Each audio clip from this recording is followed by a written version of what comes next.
welcome to Finding Stuff Out. It's a little crazy in here today. I started a pet sitting service to answer all of your questions about pets. And apparently, sitting doesn't happen during pet sitting.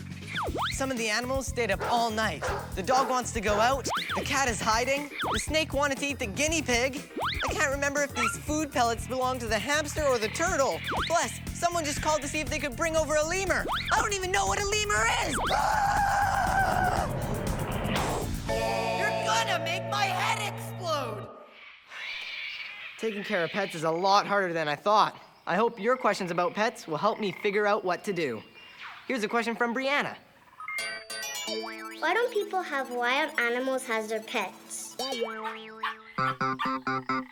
The short answer is because some regular pets are wild enough, and some other animals would rather make you their snack than be your pet.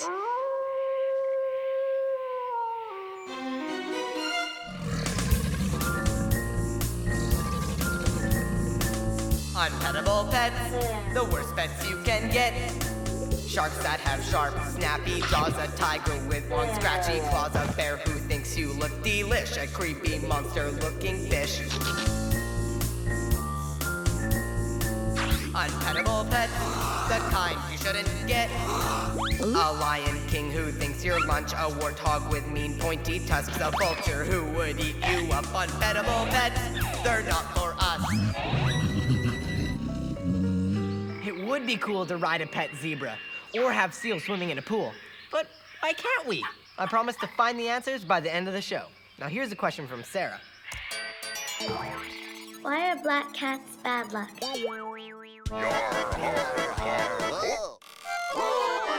Flat Earth Corner! Black cats aren't really black cats. They're witches who turn themselves into cats. That's right, witch. I know you're in there. In medieval Europe, people believed in witchcraft. When they started getting sick from a disease called the Black Plague, they thought that cat witches were responsible for their bad luck. And we all know that black cats cause it, so we need to get rid of them.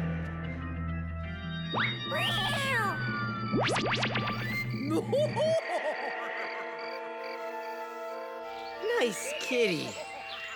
Today, we know that black cats aren't witches, but some people are still scared of them, which is why you see a lot of them at Halloween. But guess what? It turns out that the Black Plague was a disease carried by rats. And you know who eats rats? Cats. So getting rid of black cats made the problem even worse. Ugh, I guess that is a drawback. Here's a question from Jessica.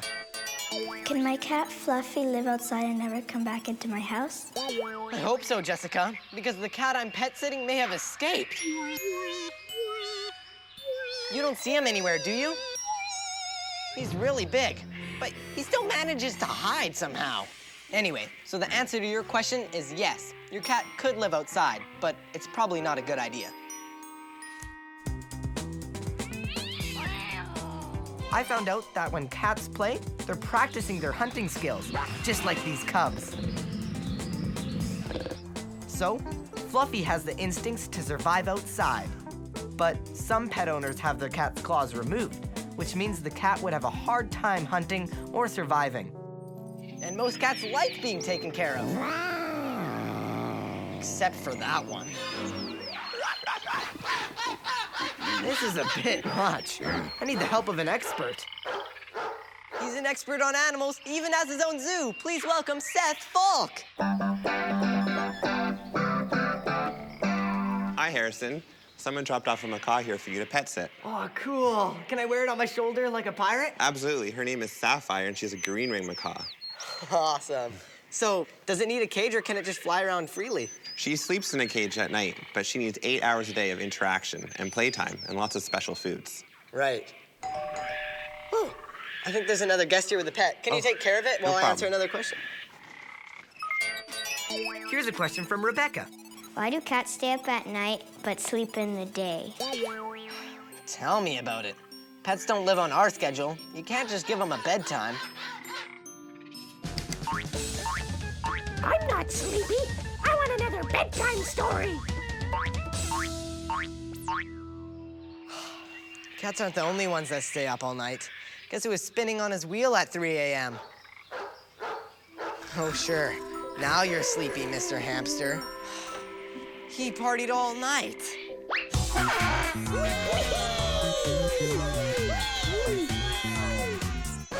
I got a plan. I'm gonna separate the pets into 2 groups, day sleepers and night sleepers. Isn't that smart? Hey, Harrison, someone dropped off another pet for you to look after. Oh, nice. This is Mochi. She's a chinchilla. So, is it a day sleeper or a night sleeper? She's in between. She's up at dusk and dawn.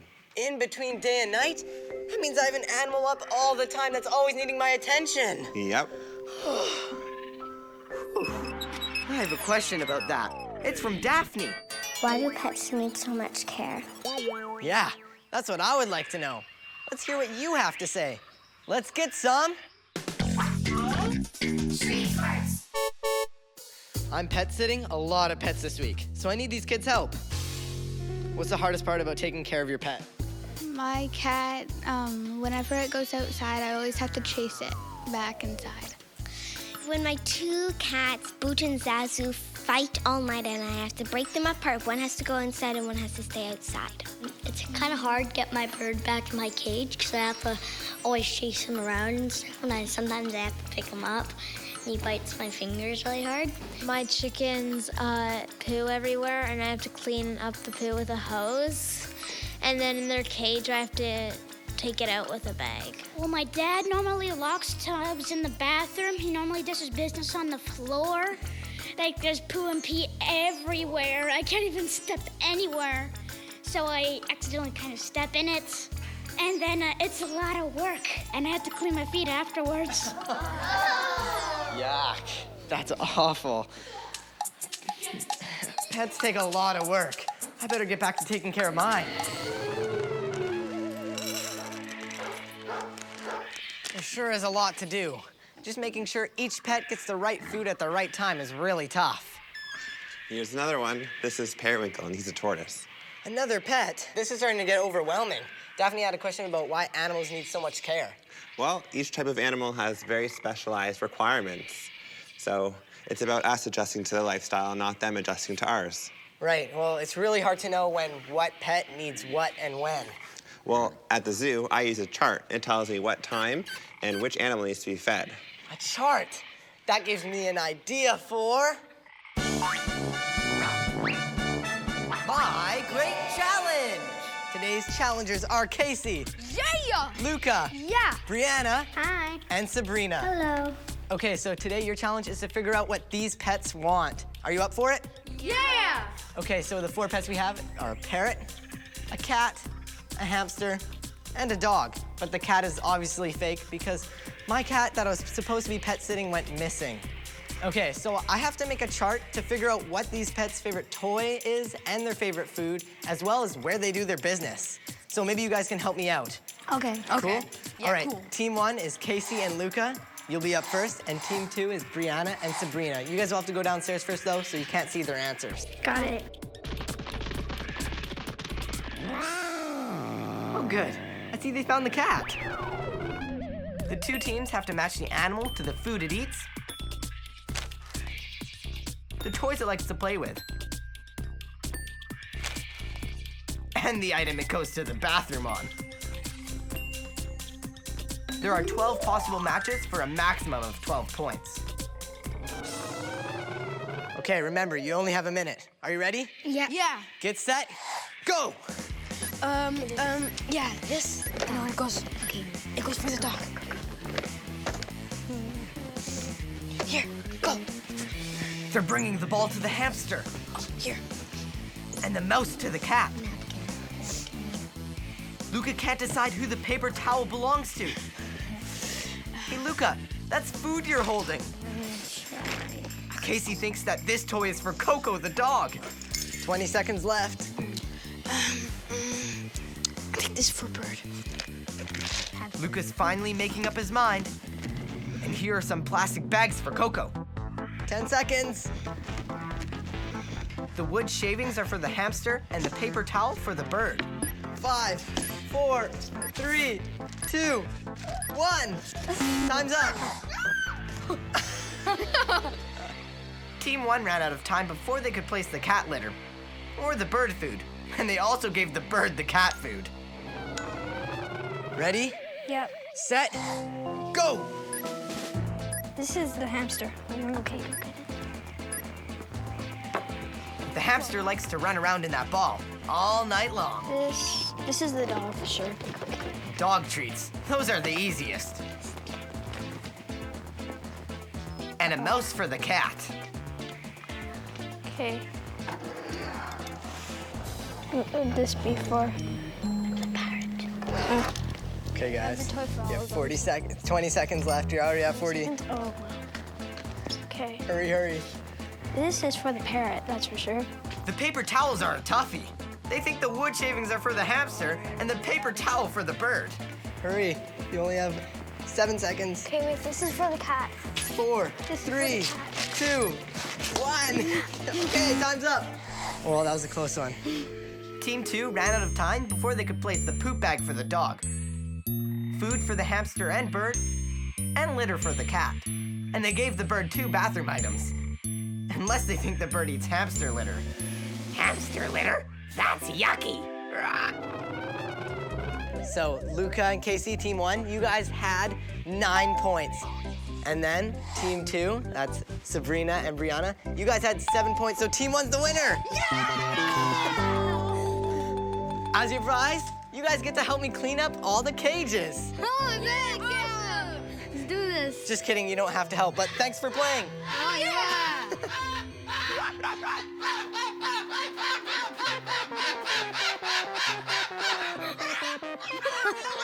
Oh my gosh!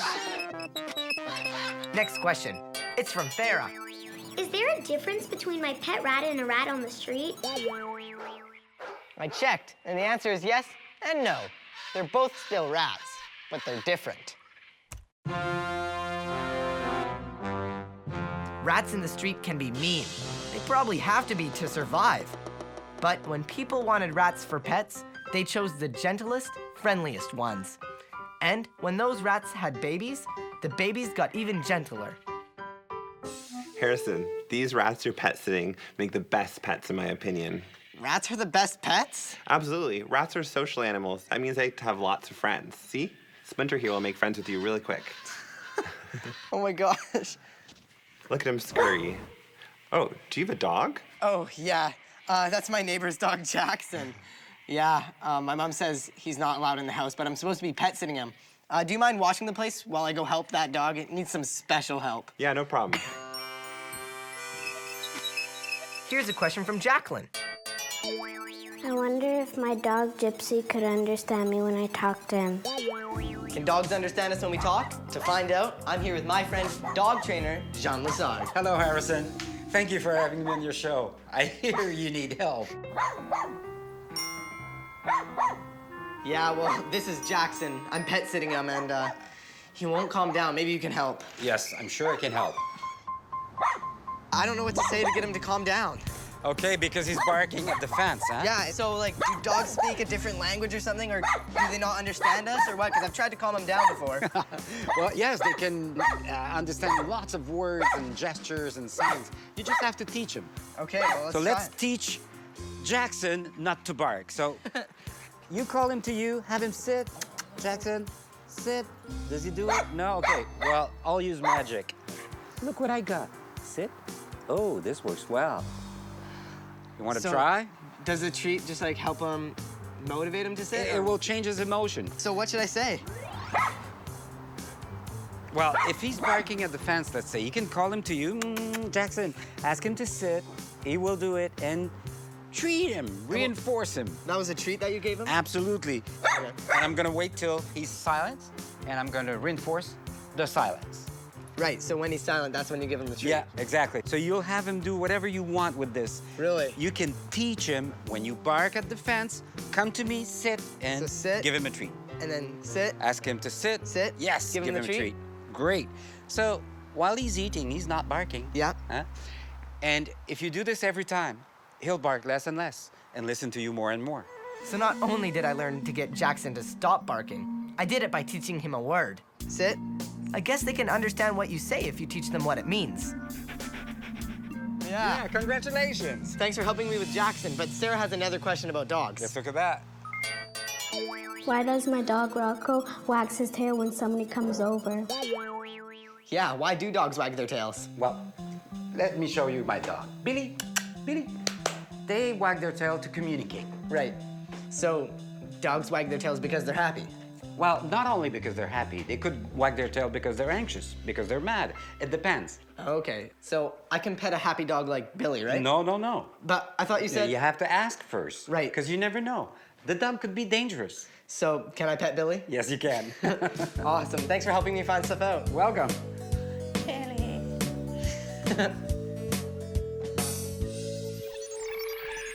Hey, Seth, is everything okay with the pets? Seth? Huh. I guess he stepped out for a second. Well, I'll just take another question. It's from Noah. My grandma has a pet monkey, and I want to know why it is so wild around other people. Your grandma has a wild monkey? Faster, Mr. Bananas! I'll be late for bingo! I hope your grandma doesn't bring her pet monkey here. I've already got my hands pretty full. Whoa! Hi, Harrison. Someone dropped off another animal. It's a monkey. This is actually a lemur, so it's related to a monkey, but a bit different. And his name is Julian. He's a ring-tailed lemur. So I think the owner made a mistake, because this animal is definitely wild. It doesn't make a good pet. These guys like to finger paint with their poop all over the house. Ew. So I guess having a lemur as a pet wouldn't be a very good idea. Definitely not. They belong at the zoo or definitely in the wild. Do you want me to take this one back to my zoo and look after it there? Yeah, that'd probably be a really great idea. Okay, when the owner gets back, I'll talk to them about what might make a more appropriate pet than a lemur. It's pretty wild. Well, it's already getting a little stinky in here, but before you go, Noah had a question. Why are monkeys so wild? Do you know? Well, monkeys are wild animals. They belong in the jungle, where there's things for them to do all day, like searching for food and running away from predators. In a house, it's really boring. Right. So it makes them go crazy. So, Noah, your grandma should probably get a tame pet. Probably something like a cat. Well, not that cat. Anyway, thanks for being on my show. My pleasure, Harrison. I think I know the answer to Brianna's question now. Why don't people have wild animals as their pets? The big answer is... some animals just can't live with us. If we try to make them adapt, they could get crazy and sad, or they could even get sick and die. And I also know another reason why we don't have wild pets. Oh, hey, Harrison, I'm a little busy right now. My friend Little Ray owns a zoo, like Seth. Can you believe I know 2 people who own zoos? Hey, Little Ray, Sarah asked why we couldn't have wild animals as pets. Well, Stuart here, my American alligator, actually used to be somebody's pet. And he was a baby alligator that got too big. Its owner must have been some evil villain who wanted to guard his lair. Who was he? As a matter of fact, he was a teenager. Yikes! Did Stuart eat him? No, Stuart started like one of our little alligators. Aw, look at the little guy. A year and a half later, he just got too big for the teenager and was given to us at the zoo. Does it happen often that people have to get rid of wild pets? It happens a fair bit, but unfortunately, there's not a lot of facilities like this, and many animals like Stuart end up being released on the side of the road, in parks, and even in ecosystems where they're not supposed to be. What happens to them? Sadly, a lot of them end up passing away and not surviving, but in some cases, they actually end up in ecosystems where they don't belong, and they do survive, and they start to breed. Either case is terrible for the ecosystem and for the animals that are there. Aren't you scared he might eat you? Well, I'm very respectful of Stuart. Stuart and I have been working together since he was very, very small, and, you know, I don't take any chances with him, and he is very social, so he tolerates me, and I love him. Thanks for your help, Little Ray. Hey, thanks, Harrison. Have a great day. Goodbye, Stuart. Please don't eat Little Ray.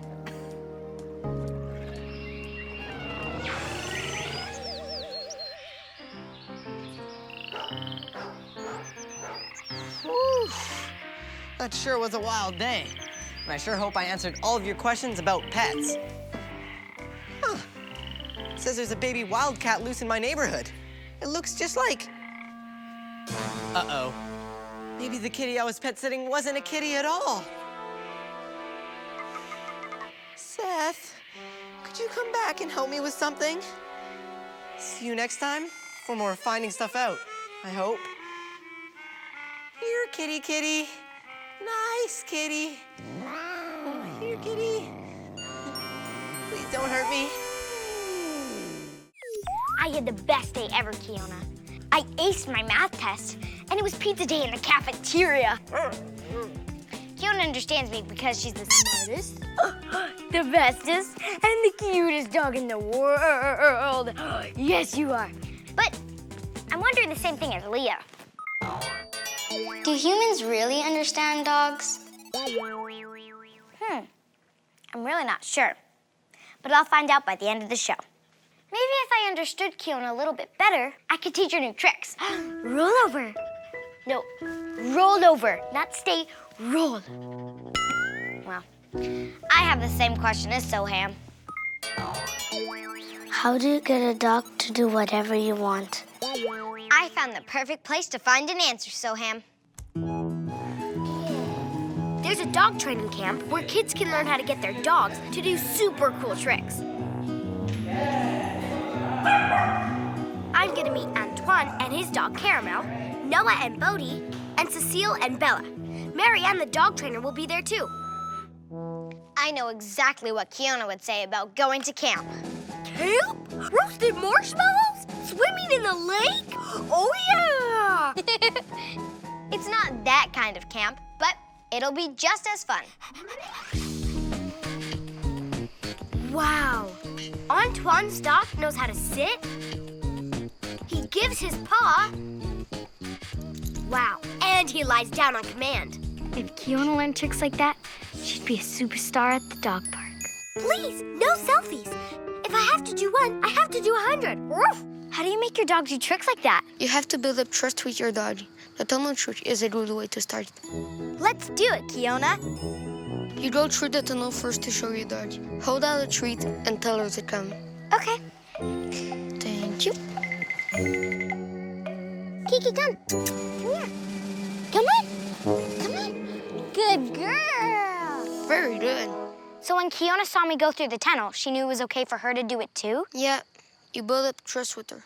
Do you always use treats as rewards? Not just treats. We can also use toys because dogs love to play. Even grown-up dogs love to play. So playtime is a great reward and it builds up the friendship between you and your dog. BFFs. Playing is the best part. But how do you teach a dog to sit? I'll show you. First, you throw a treat. Then, you let her know you have another one. You close your hand, put it on your chest, and say sit. And then you reward her. Let me give it a try. Kiki, look what I have. Okay, come here. Sit. Good girl. The reason you raise your hand up to your chest is because she looks up at it, and it kind of makes her sit naturally. Good girl. And always make sure you give her lots of praise after she does a trick or learns something. Good girl. Dogs know by the sound of your voice if you're rewarding them or scolding them. You want to teach Kiona how to do a double high five? Yeah, sure. First, you show her you have a treat. Then, you put it in your hand, put your hands up, and say high five. I see. It makes her put her paws into the right spot for a high five. Good boy. Then you reward them. Okay, ready? High five. Good girl. Hey, Zoe, do you know the right way to hold a leash? Just hold on and don't let go? Not exactly. Put your right hand in the loop and hold on. With your left hand, lower down the leash, hold on tight. Like that? Yeah. And the most important part of walking your dog is the poo bag. Yep, I always have poo bags with me. You poop, I scoop. Boop, boop, be-doop. Dog poop makes me think of dog butts. And this question from Jonah. Why do dogs sniff each other's butts? Hi, Marianne. Hi, Zoe. So you train dogs, so you probably see dogs sniff each other's butt all the time. Why do they do that? Well, Dogs sniff each other's butt to say hello. It's kind of their way of saying hi, and they get a lot of information about each other by doing that. Well, hello there. Nice to meet you. Woof woof. The side of a dog's butt have glands that secretes odors and chemicals. Other dogs can learn a lot from it, their age, their health, what they ate, and even how they're feeling. Kind of like the dog version of shaking hands or hugging. Yeah, so dogs often are gonna go smell your shoes, smell your coat, and they're getting the same information, but about us this time. It helps them understand us. Now that I know that, it helps me understand them. Yeah, and also they understand your body language. Watch, I'll point and Rudy will follow. Yes, good girl.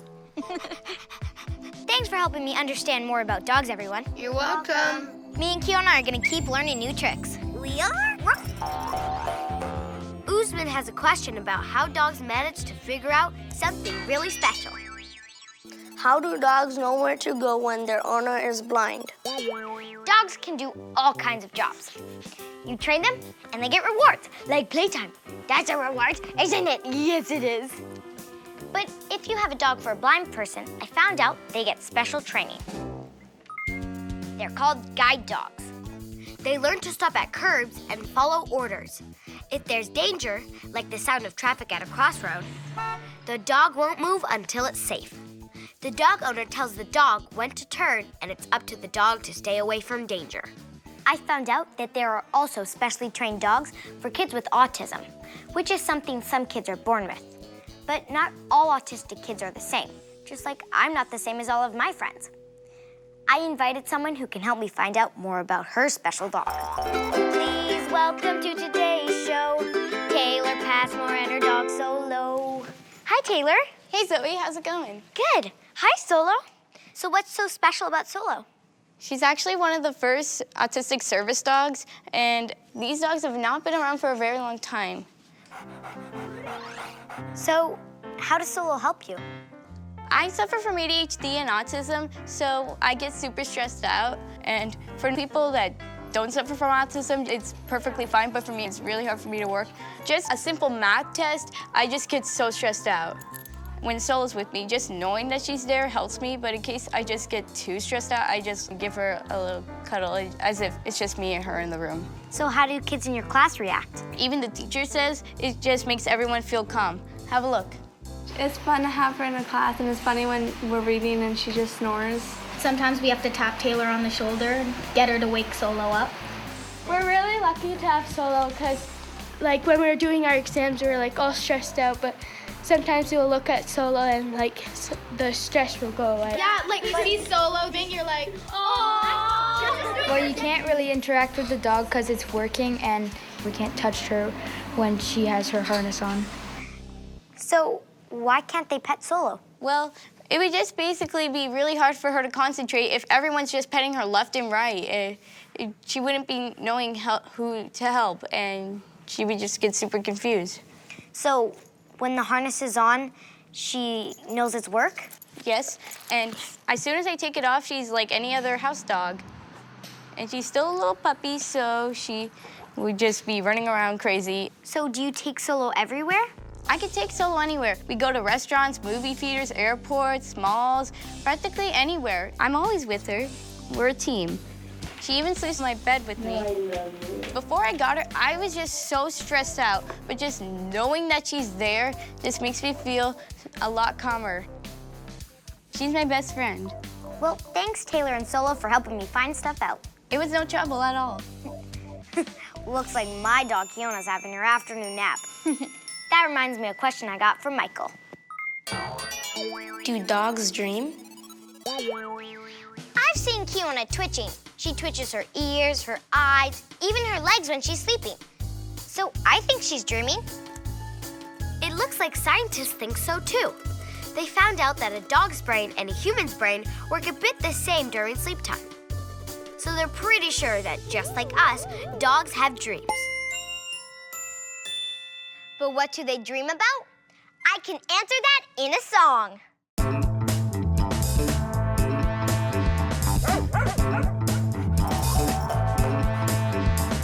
I'm dreaming dog dreams. I'm chasing the sunbeams. This is my dog dream. I'm chilling in streets.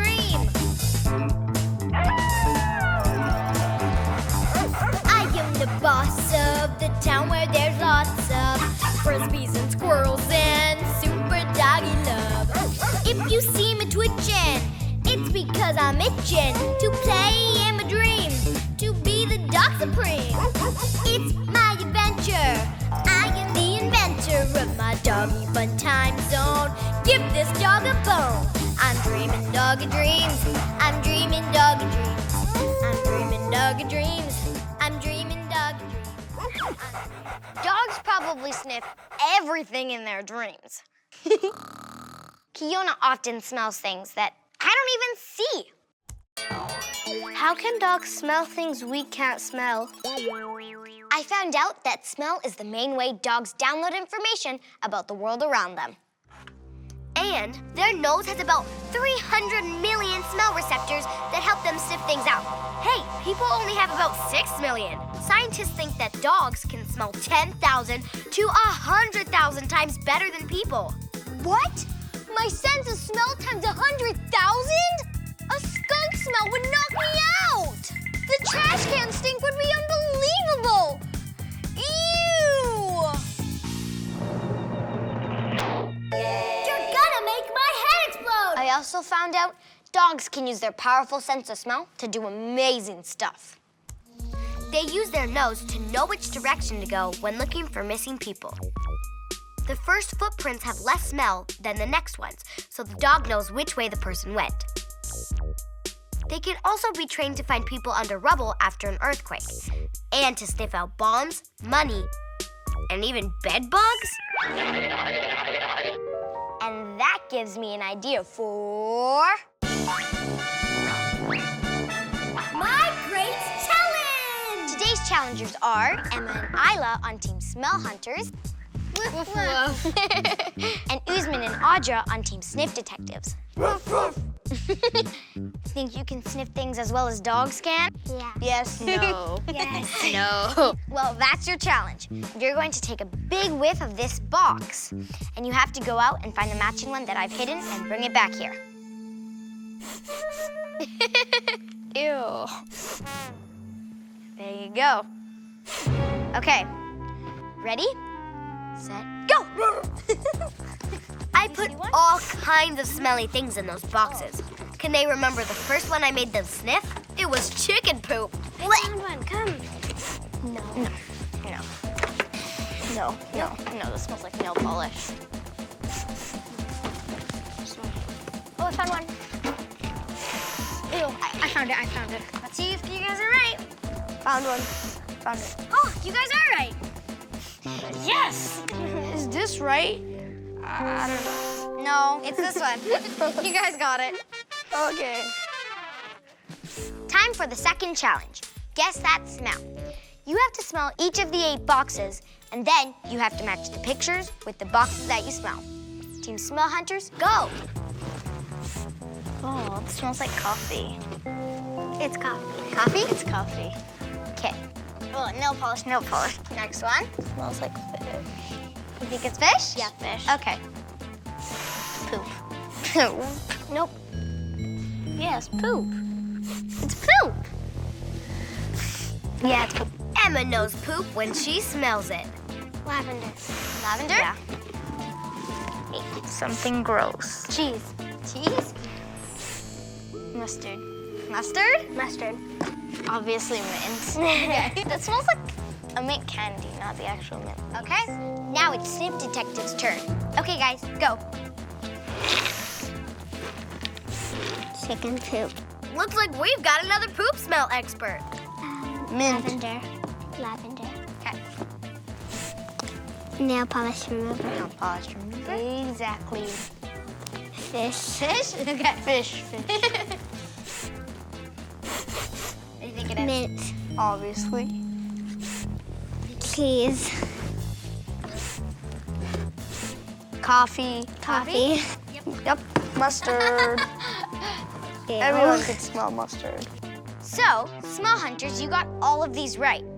And so did Sniff Detectives. But because we're counting the first round as well, the grand winner is Smell Hunters! Good job, guys! Now here's another great question. What happens if a dog with rabies bites you? Woof, woof. Flat Earth Corner!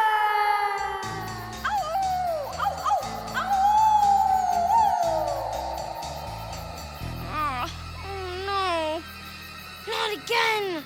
The bite from the dog with rabies has driven me to a life of hairiness and howling.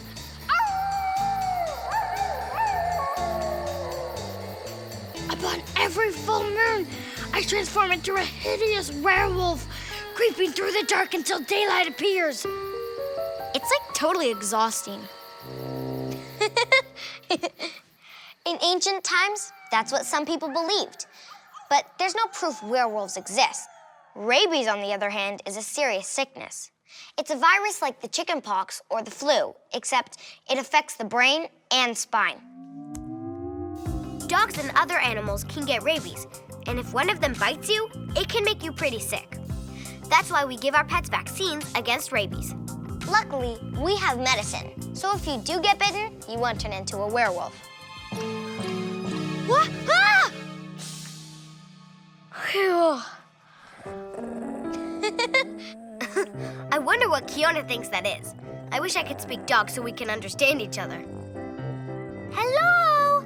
What's so hard to understand? Woof, woof, woof. I love my dog. Melina has a question about how many kinds there are. How many types of dogs are there? He's a dog show judge, and he knows a lot about the kinds of dogs and how many we've got. Please welcome James Reynolds. Come on, Kiki. Hi, James. Hi, Zoe. Meet Kiona. You can meet Roulette. Hi, Roulette. Kiona is a Shiba Inu, Yeah. and Roulette is a bloodhound. You know, we have over 600 different kinds of dogs But why are they all so different? because they're all for different purposes. The bloodhound is a scent hound. It hunts by smell. It's used usually to find lost people. And it has other traits that help it. For instance, lift one of the legs. See how big it is? That lets her go through trees and grass trying to find the person she's looking for. Check the skin. See how loose it is? Yeah. That means she isn't going to get scraped and scratched. Her skin's going to move and let her go through. But her secret part is this part. This loose skin, the cheeks and the overbrow, and the ears, when she goes forward, it directs the scent up into the nose. And so she can find anybody. Kind of like hide and seek. A good game of hide and seek, yes. Hi, Alice and Andrew. Hi. What's your dog's name? Our dog's name is Elsie. She's a deerhound. This is one of my very favorite breeds of dogs, a Scottish deerhound. It was bred in Scotland to hunt deer. Notice there's a lot of muscle there because what can she do with that? She can run very fast. That's right. The hindquarters are like springs. And when she runs into something lying on the ground, She jumps. She really likes playing with us, and I like playing with her because it's really fun, and she's really funny. If she hears something or smells something, like one ear will go up and she'll look around to see what's around her. Hi, Arthur. What's your dog's name? His name's Spencer. It's a cardigan corgi. these are dogs that were bred to actually help herd animals, cows and sheep. However, if you think about the height of a cow and the height of this, you think, well, how does that make any sense? It makes sense because he will nip at the heels of the cow as he's chasing it. And so they will herd the cattle and move them along. He's cute, he's fluffy, and sleepy. Hi, Ryan. Hi. What's your dog's name? Felicia. The flat coat retriever is supposed to go into the water and find ducks and geese, or on land and find a partridge or a grouse or a pheasant. They're very, very friendly. They will, however, when you're out, suddenly take off if they see a squirrel. She never has her tongue in her mouth. So, what's your dog's name? It's Billy. Billy? It's a Pekingese. They were bred by the royal family in ancient China, and only they were allowed to own them. So fluffy. Billy really seems to like you a lot. And they're supposed to have a very short nose and a very wide face. So this dog has won many prizes.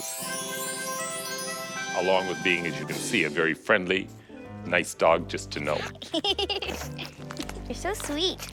You have a new friend. Hi, Chloe. Hi, this is Leo. Hi, Leo. He's a full-breed Chihuahua. And this is what we call a toy dog. They come from the toy group of dogs, and they're meant to be companion dogs. And they're very affectionate, and I take it he is a very good pet. Yeah.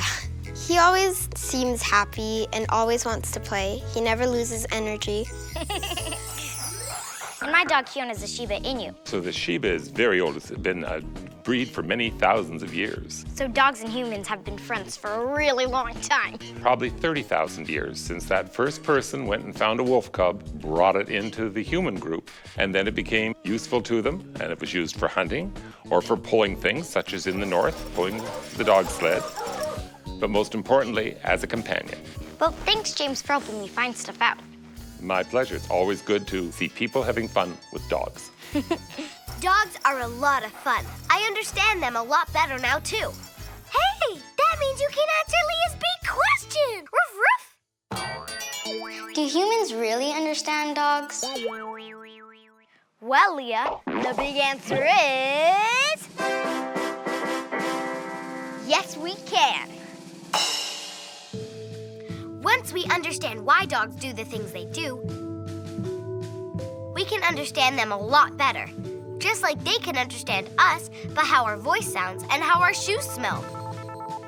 I don't need to be able to speak dog to understand what Kiona's trying to tell me. She wants to play, don't you? Yes, you do. Yes, you do.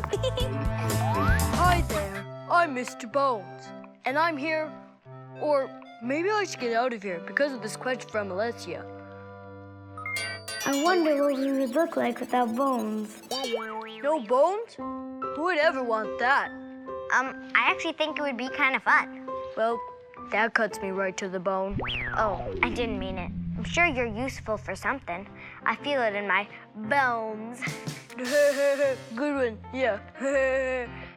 Well, Alessia, I'll find out what we'd look like without bones by the end of the show. I've got no bones about it. Anyways, here's a question from Annalisa.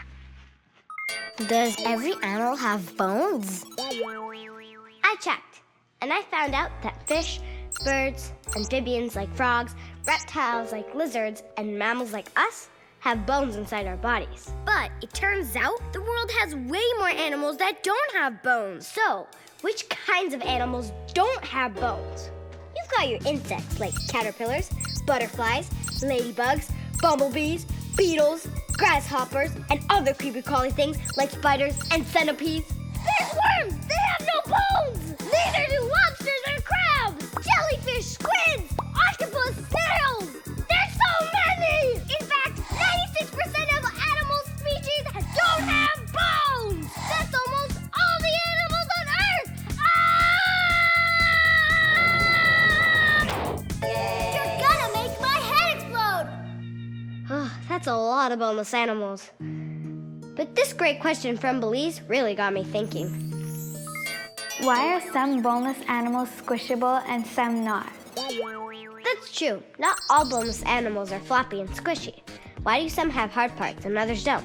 Like these spiky sea urchins. They're so weird. To answer your question, I'm off to my local aquarium. Have you ever held a sea urchin before? No, I haven't, but can I try? Yeah, let's try it out. So you want to hold out your hand? Here we go. Can you feel it moving on your hands? Yeah. It feels so funny. I'm here with Celine, and she's helping me find out more about animals with no bones. So, none of these animals have bones? Well, except for the fishes, none of the animals in this room have bones. They're all part of a group that we call invertebrates. They don't have any backbones. You'd think if you had no bones, you'd be all squishy. Most of them would be squishy. They're called soft-bodied invertebrates. Can I touch some of them? Yeah. Why don't we try actually one of the most squishy of them? Do you know what kind of animal this is?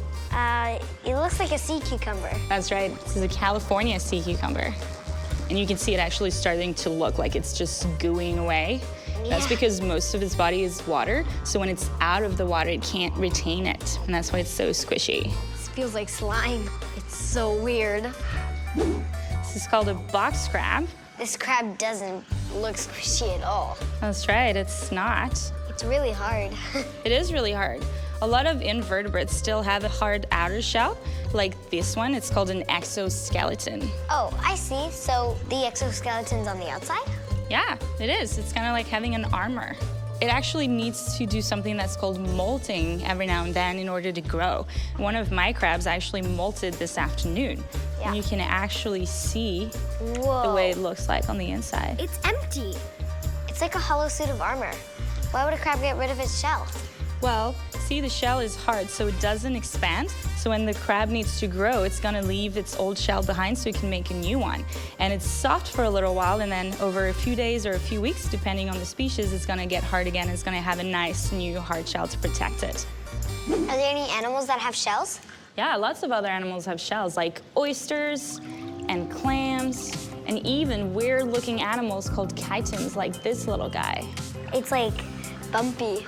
It is. That's all of its hard shell plates. And when it's scared, it's actually going to start going into a bowl to protect its soft body that's on the inside. Wow. What about the squishy boneless animals? Why don't they have any armor? Ah, that's a very good question. Tell you what, why don't we go meet our star soft-bodied invertebrates and find out? Okay, Yeah? sure. He's a little shy, but let's go see if we can find him. Okay. Ready? Yep. The aquarium squishy star is actually an octopus. And Selena's right. Octopuses are really shy. Where is he? It's a very good question. It's actually really hard to find. Why? Because they are really good at hiding. They can camouflage, but most importantly, they can fit in really tiny spots. They can squish their bodies in the smallest spaces. So there's lots of areas in this habitat where it could be hiding right now. I wanted to ask you about a video I saw of an octopus. The guy that made it drilled a really small hole through a plastic box. Then he put an octopus inside. The hole was really small compared to the octopus, but it squeezed through. It was amazing. It took a while, but he made it. I don't think that octopus could have squeezed through if he had a shell. Yeah, if you had an exoskeleton like the crab that we saw before, do you think you could fit in a very small space? Definitely not. No, but octopuses, some of them can weigh up to 300 pounds, but they can still fit in a hole as small as an orange. They're really good at escaping. If there's a space where they can fit in to go somewhere, they will go there. Yeah. Thanks, Celine. Now here's a question from Jeremy. How do octopi move? Well, Jeremy, I checked, and they actually have some very special muscles in their body that work without needing bones. It's sort of like how your tongue moves without bones. They also have suckers on their arms that let them push themselves along the ocean floor. So it would be like if my body were made of tongues and suckers on them. That would be weird. Does a jellyfish feel squishy? Because it really looks squishy. Well, Jenna, the aquarium also has lots of jellyfish. I'm here with senior biologist and jellyfish expert, Mackenzie. Do jellyfish feel squishy? Well, why don't you try touching one and tell me what you think? What does it feel like? It feels like jelly. It does, doesn't it? Are jellyfish made out of jelly? No, believe it or not, they're mostly made of water. I always thought jellyfish were made out of jelly. I always thought jellyfish could sting you. They can sting. All jellyfish sting, but some have a stronger sting than others. These ones have a very, very mild sting, so you won't even feel it. And the stingers are located all around the outside of the bell there. Do jellyfish have eyes? They do have eyes. They have eyes around the edge of the bell, and that helps them sense where they are in the ocean and in the water column, so they're always swimming up. So cool. Thanks for helping me find stuff out about squishy animals. Go, go, go! Jellyfish, squids, octopuses, and other creatures like cuttlefish and nautilus use a kind of water jet propulsion to zoom away. Cuttlefish, octopus, and squids can also shoot out ink that spreads in the water to confuse predators. How do they do that? Find out.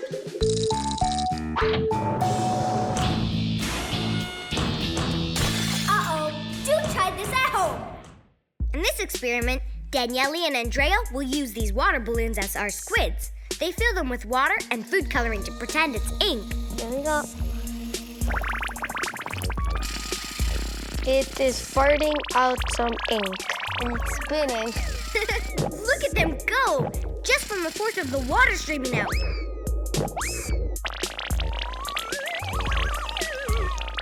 This is so cool. If they want to escape, squids and octopuses suck water inside their body. Then they squeeze it back out a tube called a siphon. They can point their siphon in any direction. That's what makes the water jet propulsion that lets them rocket away like these balloons.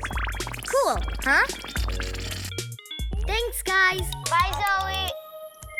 There sure are a lot of squishy animals in the sea. But what about on land? You don't ever see a giant squid walking down the street. I wonder why. Well, it turns out there's a good reason. If they lived on land, they'd hardly be able to move. In the sea, all sizes of squishy animals do just fine because the water can support their bodies. Sort of like how you float when you swim. Hey. That reminds me of this question I got from Danielle. How big do giant squids get? Giant squids are the largest, awesomest squishy animals in the world. They grow as long as 13 meters. That's the size of an entire school bus. I think I feel a song coming on.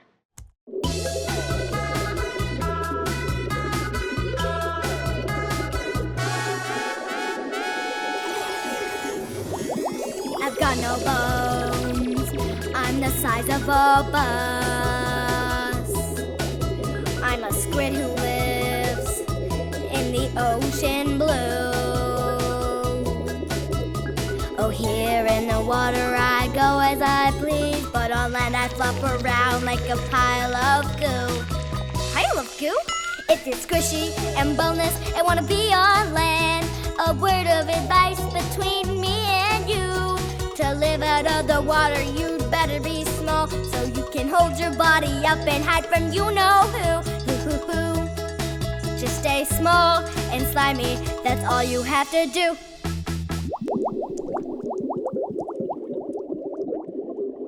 Yep, on land, the bigger a boneless, squishy animal it is, the harder it is for it to move. So they don't get much bigger than this. Hi, snail. Hi, earthworm. You're just the cutest little things ever, aren't you? Look at how this worm moves around with no arms or legs. The trick is that he fixes the back of his body to the ground and then pushes out his front part. His muscles act like a spring. Look at it go! Now here's a question about my little sluggy friend from Kiara. Why are slugs so slimy and like squishy? I checked, and I found out that slime is really useful stuff. It helps slugs and snails glide across the ground and stick to a surface so they can climb straight up. It also keeps their body from drying out and protects it from getting cut on anything sharp. Hey, all that slime gives me an idea for... my great challenge! This is the slipperiest, sloppiest, slimiest challenge yet. Emma and Audrey, you'll be Team Ooze. Yeah! Chris and Justin, you'll be Team Goo. Yeah! You're going to help me test out the slug slime in the messiest way possible. The buckets in front of you have slime in it. You're going to cover yourselves with it and slide down the course. But first, I want to see if you can slide down the course without using slime. I need one volunteer from each team. Okay, Audrey and Justin. You can wriggle, push with your feet, and pull with your elbows. You're not allowed to use your hands. And remember, you're a slug, so your belly has to stay at all times in contact with the course. Go ahead. Let's test out your slug skills. It's pretty hard, right? Yeah. Aha, as I suspected. We're gonna need grade A slime to slide the course. Here's how the challenge goes. Justin and Audrey, you'll be the slugs, and Chris and Emma, you'll be the slimers. Slimers, you're gonna cover the front of the slugs to help them slide to the finish line. And slugs, if you ever need more slime, yell, "Need more slime!" And slimers, you're gonna slime them. And then you'll switch. Are you ready? Yeah! Slimers, start sliming.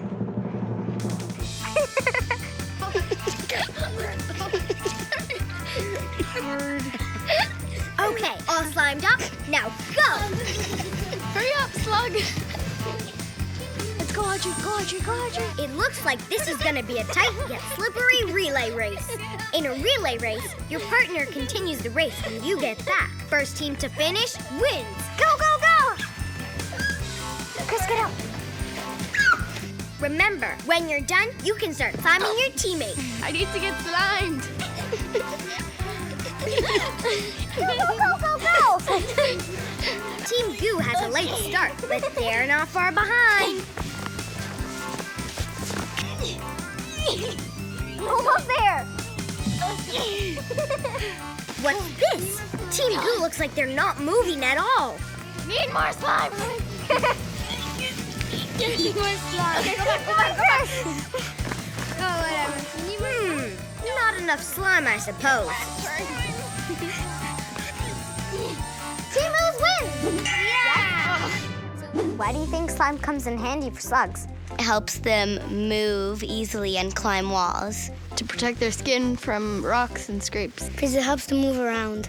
I think it's used because it's slippery so it can actually move. Exactamundo. Well, thanks for taking part in my disgustingly slimy challenge. You're welcome. Now here's our next question about another slimy critter.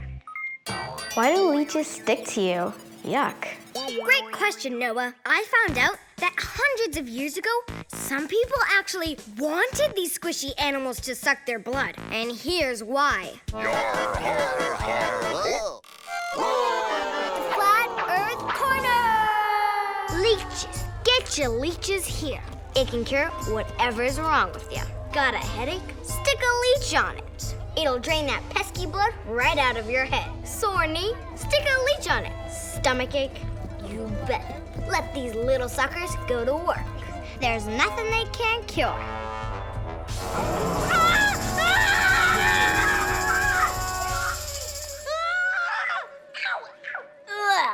Leeches are soft-bodied invertebrates that are specialized in sucking your blood? Hundreds of years ago, doctors actually used leeches to treat everything from ear infections to stomach aches. They believed that all you had to do to cure an illness was to drain blood out of the body. Wait a minute. What? It says here that some doctors still use leeches today. You mean leeches can actually heal you? This I've gotta see. To help me find out the healing power of leeches, please welcome real-life surgeon, Dr. Demetrios Rizes. Hey, Zoe. Brought you some new friends. Ew, they're like small slimy vampires. Sorry, guys, but you give me the creeps. Well, let me help you guys get acquainted and show you how these little guys help surgeons like us. Okay, little bloodsuckers, I'll give you a chance. Ugh, they have the weirdest alien-looking mouths ever. Well, that's because they have 3 sets of jaws and up to 60 teeth. They also have a sucker that when they bite, it latches on, but you never really feel them bite. Why? Well, they have this special saliva, and they have this compound in it that's kind of like an anesthetic, sort of like what you get at the dentist. You want to touch one? Sure. We're gonna need gloves for this. You ready? Yeah. There you go. I did it! I'm actually holding a leech. Cool. So what do you use them for? They have other special compounds in the saliva, including one called hirudin, and that helps fight clotting. Clotting happens when your blood vessels close up and you stop bleeding. I don't get it. Sometimes bad accidents happen. People could lose fingers, and reconstructive surgeons such as myself need to reattach them. Gross. But so interesting. If someone loses a finger, surgeons can sometimes sew it back on. Leech's special spit not only prevents clotting and infection, it also makes the bite painless. Best of all, these little bloodsuckers help make sure the person doesn't bleed too much during the surgery. After a long surgery that could be up to 16 hours, you want to make sure things go well, and the leeches help us do that. Wow, amazing. Okay, guys, you're not so bad after all. Leeches are squishy animals with no bones. Does that help them with what they do? Being an invertebrate, they're able to suck up a lot more blood than their body volume. So they could drink up to 3 times their body size in blood. Do they just keep drinking and drinking until they burst? Well, no, they know when enough is enough, and they just drop off afterwards. Thanks for showing me that these little bloodsuckers can actually be your friend. Speaking about healing powers, Maya has a really interesting question. How do worms grow back their body? Well, Maya, I checked. And if a worm gets cut in half, it can't grow into 2 worms. The front half may survive, but only if it has all the organs it needs, like its 5 hearts and its brain. But it wouldn't be a nice thing to do to the poor little worm. I wouldn't do that. It's okay, don't worry. But Many soft-body invertebrates actually can regrow body parts, like an octopus. It can regrow its tentacles. One squishy animal is a master at regrowing itself. It's a sea cucumber, like the one I got to touch at the aquarium. If a piece of it gets broken off, it just goes off and grows into a whole new sea cucumber. Could you imagine if we could do that? I wonder what my friends would do. Ask a friend! Hey guys, what would you do if your arms and legs fell off and grew into new copies of you? It would be amazing. I would never be scared of getting into an accident, and my body parts would always grow back. Make them do all my chores. I would fight crime. If I had a body part that can regrow into me, I would love it. I can just chop off my arm and have a new one. It's like I'm getting reincarnated, and I can have like a foot where my hand should be and a hand where my foot should be, and I'm gonna look like a Godzilla. I would make them my little minions, and they do whatever I want. I think it would be fun at first, and then it would probably get annoying. Oh man, my clone ate the cereal again. Good thing we're not boneless like sea cucumbers. Hey, that brings us back to the question that started off the whole show. I wonder what we would look like without bones. The big answer is... we look like blobby sea creatures, and it would be hard to get on pants. If we were living on land with no skeleton or hard parts, we'd have to roll and flop our way to the ocean and grow some gills. That's because we're so big, the only place we'd be able to get around is in the ocean, with the water holding our bodies up. So, if we had no bones, and we had to live on land, we'd have to be a whole lot smaller and slimier. Like these little guys. I guess it's worth keeping me around after all. Yeah, you're pretty useful for us to run, jump, and play. Yeah, unless you're a lazy bones. Good one. That tickled my funny bone. Another good one. I've got...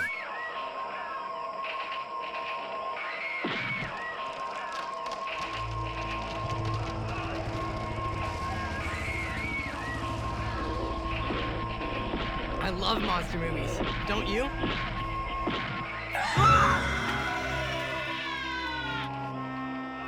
Sorry, a giant dragon was about to eat Tokyo. Fortunately, it was only a movie. Or is it? Here's the first question from Isaac. Do dragons really exist?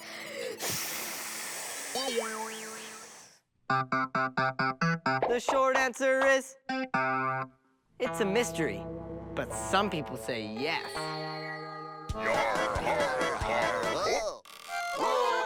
The Flat Earth Corner! Aye, there was a fire-breathing dragon in the land, and it had terrible wings and scales sort of like my armor, and I defeated it with this magic sword. No villager saw it, because it turned invisible. It turned invisible because it was magic. That's like my magic sword. Yes, that's what happened. Hey, who's laughing? I'm not making this up. I'll have at you with my magic sword. Hey, come back here, you coward. Let me have at you with my magic sword. Ah! Dragon attack! Help! There's a dragon trying to attack me! Ah! It's just a dragon kite from China. Cultures from all around the world have dragon legends. From Europe to Asia, artists and performers tell stories about dragons. Some of the dragons look like lizards, some look like snakes, and some of them with wings look like giant bats. So many dragon stories from so many different countries. Today, though, we know that dragons really don't exist, right? Huh? But I said dragons don't exist. That can't be right. My computer says that dragons really do exist. Whoa, maybe there is a reason to all these dragon legends. Well, maybe there's huge reptile monsters. Maybe your questions on reptiles will help me out. I've got to find out the truth. What's the difference between a reptile and an amphibian? Well, Livia, reptiles and amphibians are easy to mix up. They're all animals that don't have fur. But there's one big thing that makes them different. Frogs and salamanders are amphibians, which means they start life in the water as fishy-like animals. Then they grow legs and can walk on the ground and breathe air. Reptiles are born looking like little versions of the grown-ups. The babies look so cute, but then they get really big. Okay, not that big, but still big enough to be scary. Marnie had a question about that. Which was the biggest reptile that ever lived? The biggest reptile that ever lived? The giant lizard that ate Tokyo, of course. Nom, nom, nom, nom. Ice cream mountain. Whoa. Just kidding. But you know what's amazing? Reptiles never stop growing. They grow their whole lives. Hey, come back with my house. Okay, my pet gecko won't get that big. Even though reptiles keep growing, they slow down when they get old. But some can still get pretty big. Who's the biggest? The saltwater crocodile is probably the biggest reptile alive. The biggest turtle is the leatherback sea turtle. Its babies can fit in your hand, but they grow to be as long as your bed. And some pythons can be almost 4 times as tall as I am. People used to think dinosaurs were reptiles. That would have made them the biggest reptiles ever.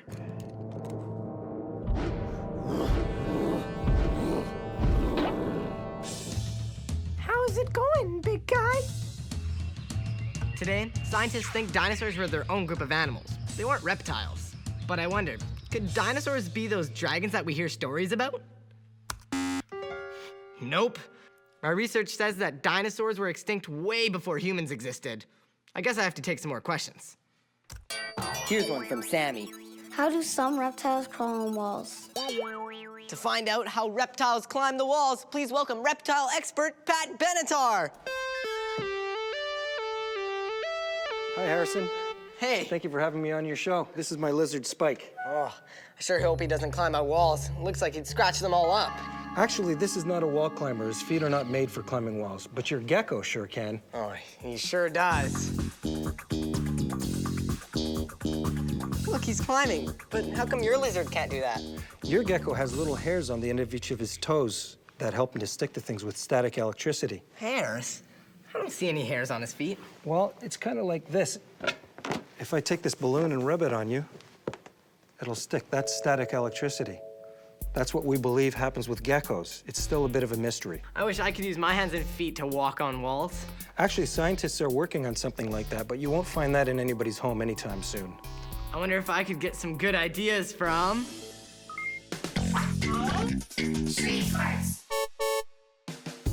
If you were going to climb a wall, how would you do it? I would put sticky stuff on my hands and feet, and then I'd be able to climb. I would fly. I would put suction cups on my hands and feet.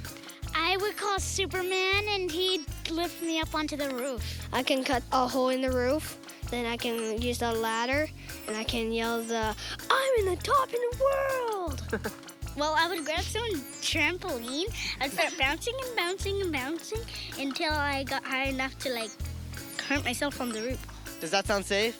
No! Well, sometimes my mom says that I make her climb the walls. Lance had another question about how reptiles walk. How do snakes move without legs? For critters without legs, snakes really get around. The secret is scales. A snake's scales grip the ground sort of like the bottom of your sneakers. And I found out that snakes can move in 4 different ways. By scrunching itself up, then stretching out in front. By wiggling in an S pattern. By sidewinding, which is sort of like flinging itself, or by creeping like a caterpillar. To find out more about how snakes move, it's time for... my great challenge. Today, my great challengers are Jordan. Yeah. Charles. Yeah. Tristan. Yeah. And Veronica. Yeah.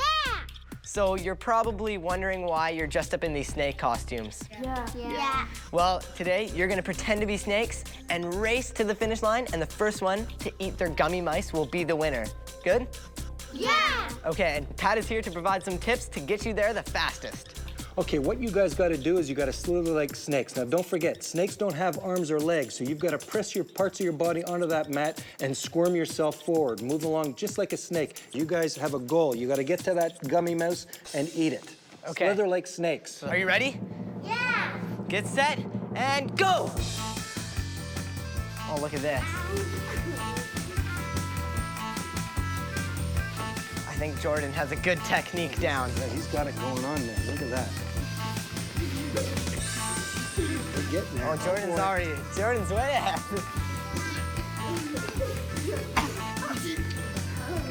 And he's getting the gummy mouse. Come on, Veronica, you can get up there.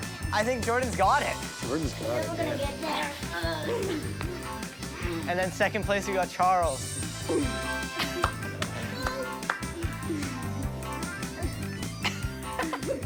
Veronica's stuck. Come on, Veronica, slither like a snake. Dig in and move. You can do it. You're almost there. She's almost there. Slither, slither. Jordan was so fast.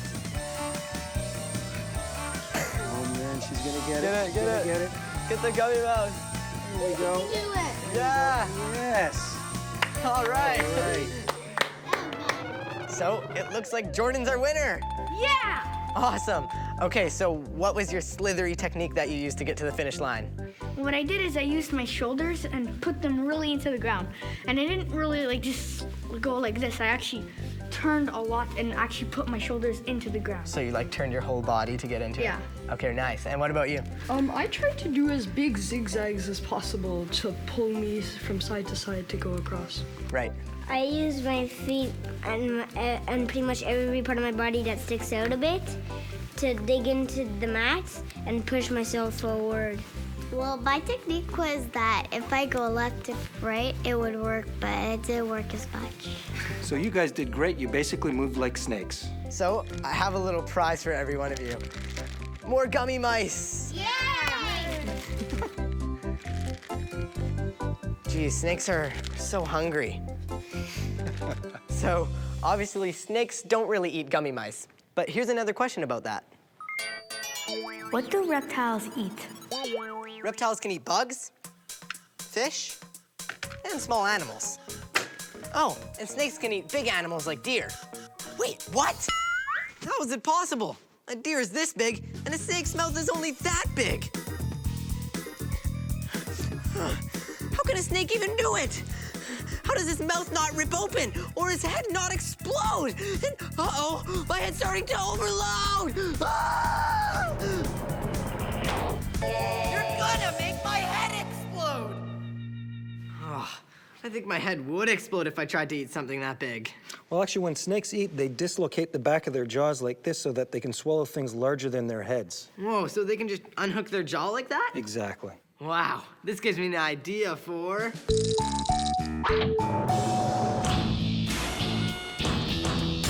Uh-oh, do try this at home. Want to know how big of a bite you could take if you were a snake? Open your mouth as wide as you can and measure. Now expand it by this much. If you were a snake, you could eat a whole watermelon in one bite.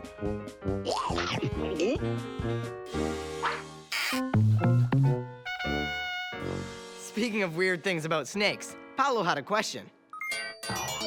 How can a snake not die if it has poison? That is weird, but I found out that it's because snake venom is different from poison. It is weird that a venomous snake doesn't die from its own venom inside of it, but I'm pretty sure that Pat knows the answer. The difference between venom and poison is that venom has to be in the bloodstream for it to work, whereas poison has to be swallowed. Venomous snakes actually inject their venom into their prey, and it helps them to pre-digest their food. Oh, I saw this video where a venomous snake eats another venomous snake. Is that true? Yeah, many venomous snakes eat other venomous snakes. Once again, the venom has to be injected into the blood, so that venomous snake, if he got bitten by the other one, that could be deadly. But just by digesting it, it's not a problem at all. Well, I bet snakes don't taste good. Believe it or not, some people eat rattlesnakes. Eat rattlesnakes? Pretty sure there's an easier lunch to catch than that. Speaking of venomous snakes, I found videos of some of the most dangerous snakes in the world, like the puff adder and the black mamba in Africa, the tiger snake in Australia, the desert horned viper in the Middle East, the common krait, and the world's largest venomous snake, the king cobra in Asia. And in North America, the rattlesnake is one of the most poisonous snakes.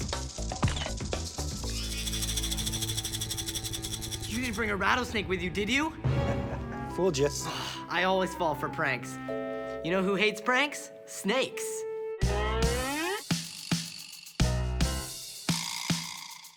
Do not poke, do not provoke. Snakes who cannot take a joke.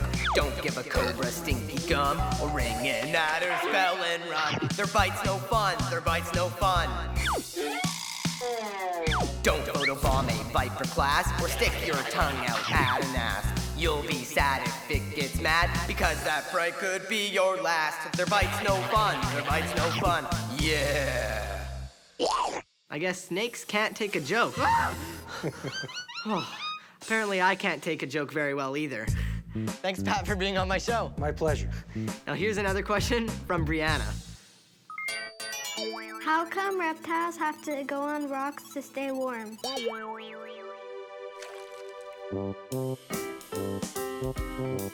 To answer your question, I'm here with my friend Little Ray at his own reptile zoo. Hey Harrison, thanks for having me on the show. And this is the hammer, one of our green iguanas that we have at the zoo. So reptiles like to sunbathe. Why is that?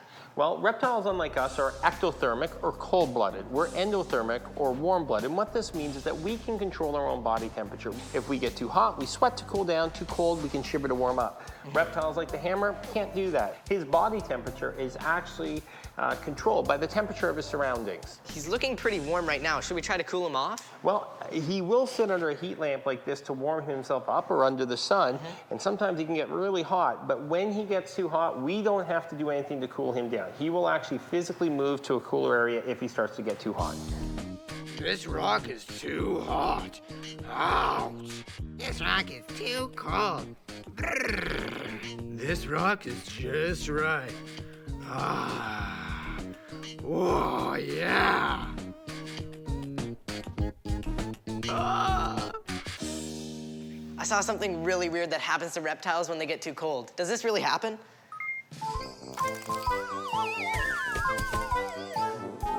Well, actually, it does. If reptiles do get too cold, especially if they're living in a place where they're not supposed to be, or there's a cold snap, when they get really cold, their bodies will just start to shut down, and they just can't move very well. So if they're up in a tree, if it's windy, if all of a sudden a branch moves, if they try to walk, if they lose their grip, they just can't kind of re-grab on. And iguanas and other reptiles can fall out of trees. So do you get them air conditioners in the summer and heaters in the winter? Well, we do have to control their the heat in their habitat, but what we do is we keep the zoo at a comfortable temperature for people, and then we use heat lamps and heat pads, and the reptiles are able to kind of manage their own body temperature on their own. We give them the choice and they go where they like. Cool. Next question. It's from Jesse. Why is a crocodile's back so hard? Oh, I know the answer. That's easy. So an action hero can cross a river on a crocodile's back. Ow! Oh, ah! I'm sure there's more to it than that. Let's just ask the crocodile. I don't know. Or maybe Little Ray instead. So, why do crocodiles have hard backs? Well, Harrison, crocodiles have osteoderms in their skin. And osteoderms are bony plates that are actually inside their skin. You can actually touch them if you want. Not gonna bite? Nope, you're gonna be fine. And when you're touching them, you're actually touching skin. These little bumps that you see are bones that are inside their skin, not under their skin, not on top of their skin, but she's covered in skin just like we have, and these are bone plates that they have for armor. Actually, if you want to hold him, just put your hand underneath like that and grab him at the base of his tail, just like that. So what's the advantage of having the bones inside of the skin like that? Well, crocodilians are highly social animals. They do live in groups and they're super powerful, and they will fight. And if you look, base of the skull, their neck, the core parts of their body, the base of their tail, that's where these really heavy armored plates are. If they do get in a fight, all the armor is in the core parts of their body. Right. Well, you should probably take him back before I get bit. I got him for you, buddy. Cool. Well, Yasmina had another question about reptiles. Are most reptiles dangerous? So, are most reptiles dangerous? Like, what about this guy? He doesn't look very dangerous to me. Well, most reptiles are not dangerous, but some of them, when they are dangerous, some can be very dangerous. Venomous snakes, big crocodiles, things like that. This guy, on the other hand, certainly doesn't look like he's overly dangerous, doesn't look too big. However, he has razor sharp teeth. And a bite from this one, Harrison, you would probably be getting a few dozen stitches if it's a simple bite from him. So as much as he doesn't look too bad, you do have to respect that different animals certainly can be very dangerous. So what does he eat? Invertebrates, giant walking sticks and things. He eats small birds, lizards, sometimes small mammals that live high in the canopy of the rainforest in New Guinea, where he comes from, lives high up in the trees. So he doesn't eat people, does he? No, he doesn't eat people, but he is a cousin of the Komodo dragon, one of the most infamous lizards in the world, and they have been documented actually attacking and killing people. Yikes. Wow, well, this guy's starting to make me nervous now. What if he gets out? Well, he won't get out, Harrison, but for the kids out there, if you're ever exploring and you see an animal in the wild, you should just not approach them, leave them alone. Most reptiles are harmless. However, there are some dangerous animals out there that you might not think are. Right, well, thanks for being on my show. Harrison, thanks a lot, buddy. See you later. See you later, alligator. You'd never hurt me, would you? You're not like a Komodo dragon. Hey! Komodo dragon! That might be the answer to the mystery that started us off. Do dragons really exist? The big answer is... sort of. The dragon monsters we hear about in stories aren't real, but some dragon myths probably come from exaggerations of real reptiles. Snakes that open their jaws to eat something bigger than they are. Giant lizards that bite. Lizards whose tongues look like flames. See? I wasn't making it up. Okay, maybe the fire-breathing part. And the magic part. And the invisible part. I guess if you've never seen a snake or a lizard before and someone started telling you about them and they were exaggerating about them, then maybe you'd start to believe that they were actually really giant dragons that existed. Fortunately, there are no dragons in my attic.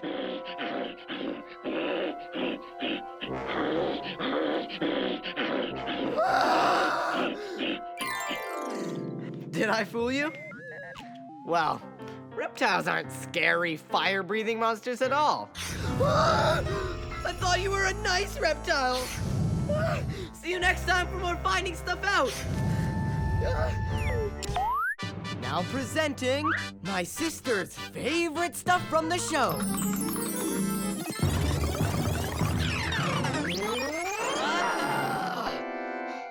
Hi, welcome to Finding Stuff Out. Today's show might be a little weird. My sister got into my computer, and she had a bunch of her own ideas about how to do today's show. She put together a bunch of her favorite clips. And she decorated them. She says she likes science because it's weird and surprising. I don't think it's weird, do you? Ew. Disgusting, maybe, but not weird. People did used to believe a lot of weird things, though. There's a big bump. 200 years ago, scientists thought certain areas of the brain made people criminals. And by measuring bumps and dips on people's heads, they could tell if someone had a criminal brain. Aha! Obviously guilty. Another thing they believed was that black cats were witches. Black cats aren't really black cats. They're witches who turn themselves into cats. That's right, witch. I know you're in there. And some even thought mermaids existed. I saw a mermaid on me last voyage. She had silky brown hair and a tail like a fish. She looked just like this. Oh, a girl like a fish is every sailor's wish. A girl with a tail who can swim like a whale. Those guys are wrong, but my sister may have a point. Some things in nature really are weird, like this. What do reptiles eat? Reptiles can eat bugs, fish, and small animals. Oh, and snakes can eat big animals like deer. Wait, what? How is it possible? A deer is this big, and a snake's mouth is only that big. How can a snake even do it? How does his mouth not rip open, or his head not explode? And, uh-oh, my head's starting to overload! Ah! You're gonna make my head explode! Oh, I think my head would explode if I tried to eat something that big. Well, actually, when snakes eat, they dislocate the back of their jaws like this so that they can swallow things larger than their heads. Yeah, that is weird. If you were a snake, you could eat a whole watermelon in one bite. You know what else is kind of weird? How astronauts float around in space. I mean, imagine being in space where you can't walk or run. Here's a question about that. How do astronauts train for zero gravity? To find out, I got advice from a real astronaut in training, Jeremy Hansen. Jeremy trains in a swimming pool, but he also trains way up in the sky.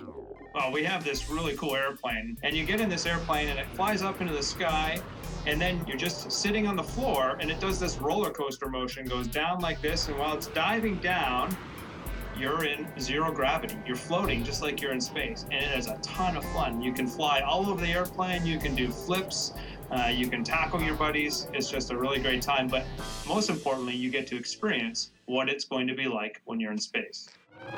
I challenge kids to take a spacewalk of their own. This special swing makes our challengers float around, sort of like in zero gravity. Their job is to screw energy cells onto a satellite. Yes. Oh, there, he almost has it.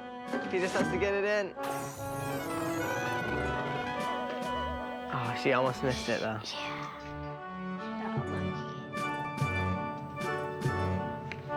Oh, she has. Wow, she's going really fast. And does she have number 2? Yes. Yeah, she has it. I even got some training myself on a simulator at the Canadian Space Agency. I have to move the Canada arm so that the end locks onto the pin on the shuttle. Then the arm can dock to the space station. Wow, I think I'm gonna be good at this because of the years of experience of video games I have. Well, let's see. There we go. Very good. Move it up, okay. Wow. Are astronauts normally good at this? Well, some of them are. The ones that used to be fighter pilots tend to be really good. But then there's some that are doctors and scientists and really never had time to play video games. So you might actually be better than them. Whoa. Hopefully. Getting close. Whoa, okay, I'm almost there. You're doing really well. You're getting closer. Whoa. Standing by for grapple confirmation. Robotic arm finishing closing in. Now. Did it work? Did I get, yeah. Dragon confirmed in place and docked to the International Space Station at the Harmony node. This is awesome. It was fun training like an astronaut, even if being in space would feel weird. But sometimes science isn't weird, but the way you test it is. Why do we need sunscreen? The experiment! To find out why we need to use sunscreen, I've come to the sunniest place I know, the beach. Harrison, I've got something really neat to help us with our experiment. A pizza! All right! Can you answer that question with pizza? No, but you can with Frisbees.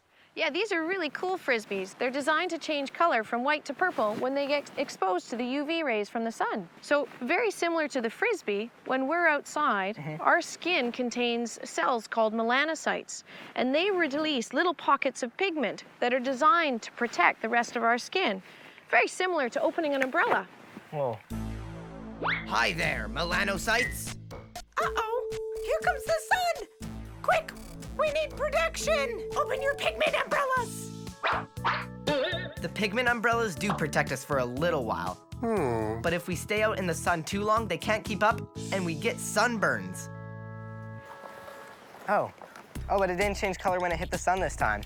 Now, these are exactly the same Frisbees, but earlier at the hospital, I covered this one with an SPF of sunscreen of 45. Right, so that's why it didn't change color. It's because it has the sunblock on it, right? That's correct. Except for, like, the few spots that you missed. I did miss a few spots. When we put our sunscreen on, we have to cover all of the areas. Otherwise, you'll get a burn in those spots. Right. So I think we're ready to go. Nice. Let's play some Frisbee. All right.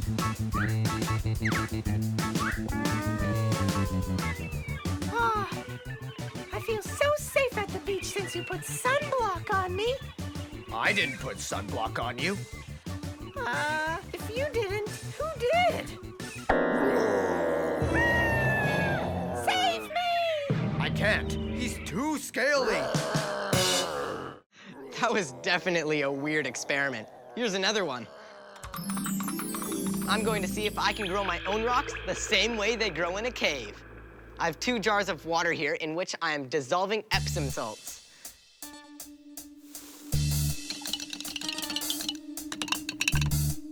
Then I'm taking this string with 2 weights attached to each end so that it'll sink to the bottom of each jar.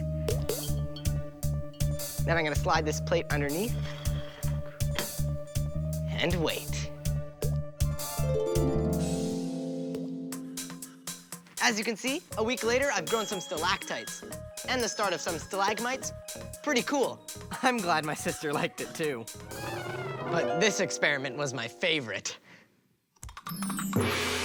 How to break a karate board with just your hand.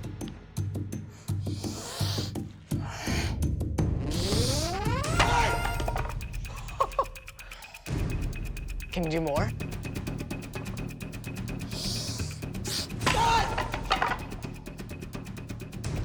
Whoa. 3 boards, please. 3 boards?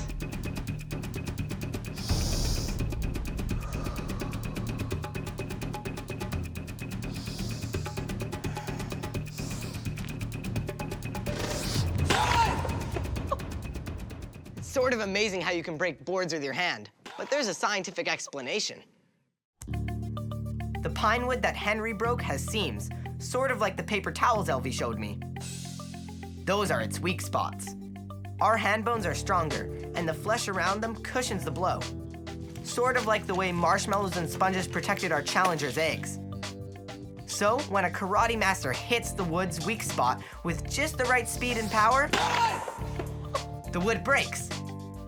But it takes a lot of training. I think I'm ready. Good. I can break a plank, right? Yeah. Bring the special plank, please. Oh, a baguette.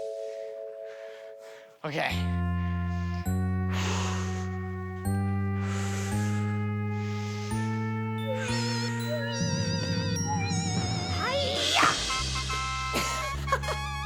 I did it! Nice. Thanks for helping me find stuff out. I know it was only a baguette that I broke, but you have to start somewhere. Hi-ya!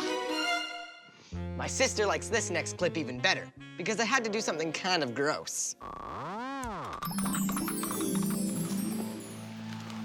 What's that right there, Harrison? Whoa, that's a huge poop. Has to be something big, like maybe a bear. You got it. That's a bear poop. It's not even a big bear poop. They can be huge. Well, I guess I should put my mask on. Go for it, Harrison. Pick it up. This poop.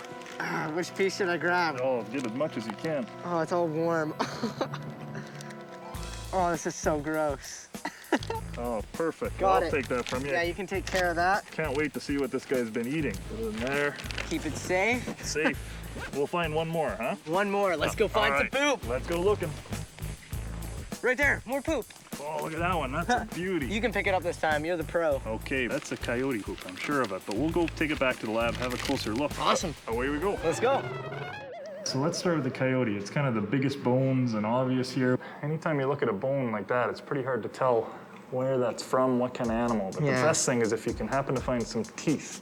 Oh, there's a couple right there. Look at those teeth right there, huh? So we'll be able to tell what he's eating. Yeah, the teeth are a lot more characteristic of which mammal it's from. I think that must be from a squirrel. So now we know the coyote's been eating squirrels. You've got it. So I guess analyzing poop like this is pretty important. It really is. It tells you a lot about an animal. It tells you what they eat, their health, are they in good condition or bad. It can even tell you whether they're endangered or not. So you really learn a lot. Wow. Well, thanks so much for helping me find stuff out. It's great. It's a pleasure to meet you, Harrison.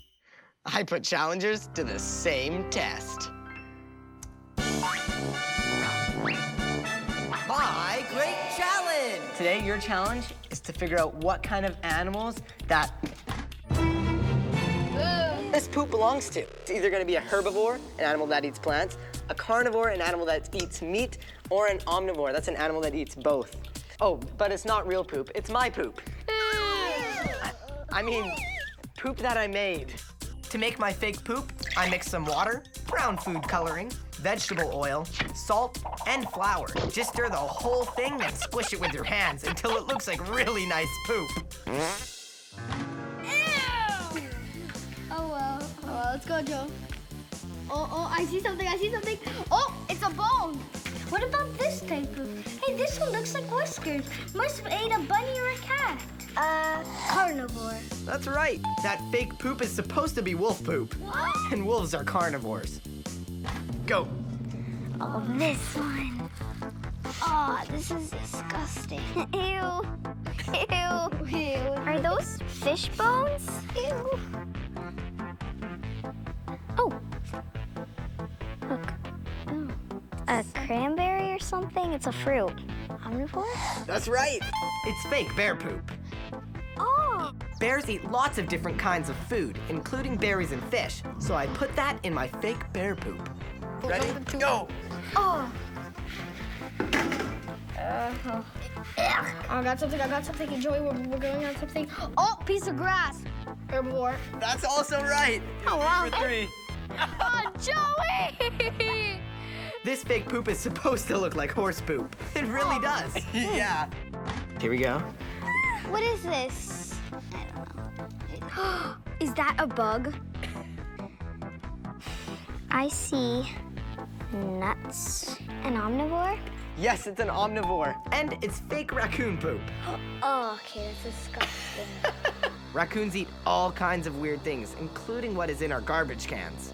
In this fake poop, there's a mix of seeds, nuts, and crickets. Okay, so the winner is Team 1. Yeah! And Team 2. Yeah! It's a tie. Oh, wow! And here's another surprisingly stinky question. Do fart-powered engines exist? Well, Luca, I couldn't find an engine that runs specifically on, you know. First of all, I'm not sure how exactly you'd get them into the engine. Fill her up! But actually, your question isn't as silly as it sounds. I found out that farts have 2 gases in them, hydrogen and methane. And just like gasoline, those gases can be set on fire inside an engine to make an explosion to power a car. And guess what? There really are engines that run on both of those gases. This is a Volkswagen Beetle that runs on human poop that's been converted to methane gas and stored in these tanks. Just like the methane gas in. And this car runs on hydrogen. Also a gas that's found in. So, Luca, you could say yes, fart-powered engines do exist. I guess my sister has a point about science being weird. Why don't people have wild animals as their pets? Well, Stuart here, my American alligator, actually used to be somebody's pet. And he was a baby alligator that got too big. Its owner must have been some evil villain who wanted to guard his lair. Who was he? As a matter of fact, he was a teenager. Yikes! Did Stuart eat him? No, Stuart started like one of our little alligators. Aw, look at the little guy. A year and a half later, he just got too big for the teenager and was given to us at the zoo. Does it happen often that people have to get rid of wild pets? It happens a fair bit, but unfortunately, there's not a lot of facilities like this, and many animals like Stuart end up being released on the side of the road, in parks, and even in ecosystems where they're not supposed to be. What happens to them? Sadly, a lot of them end up passing away and not surviving, but in some cases, they actually end up in ecosystems where they don't belong, and they do survive, and they start to breed. Either case is terrible for the ecosystem and for the animals that are there. Thanks for your help, Little Ray. Hey, thanks, Harrison. Have a great day. Goodbye, Stuart. Please don't eat Little Ray. Can you imagine having a big, scary reptile like that in your house, creeping up on you?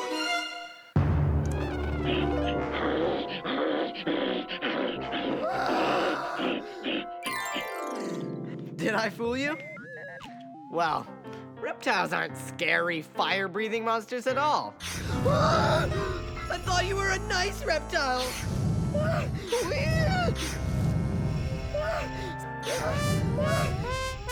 Just kidding. But speaking of things that creep up on you. Can robots be dangerous and attack us? Destroy mankind. Destroy mankind. Apparently, yes, but only in movies. I met all kinds of surprising robots on my show, and some thought they were smarter than me. Ask me any question. Who invented the first robot? Leonardo da Vinci invented the first humanoid robot 518 years ago. Well, what about this?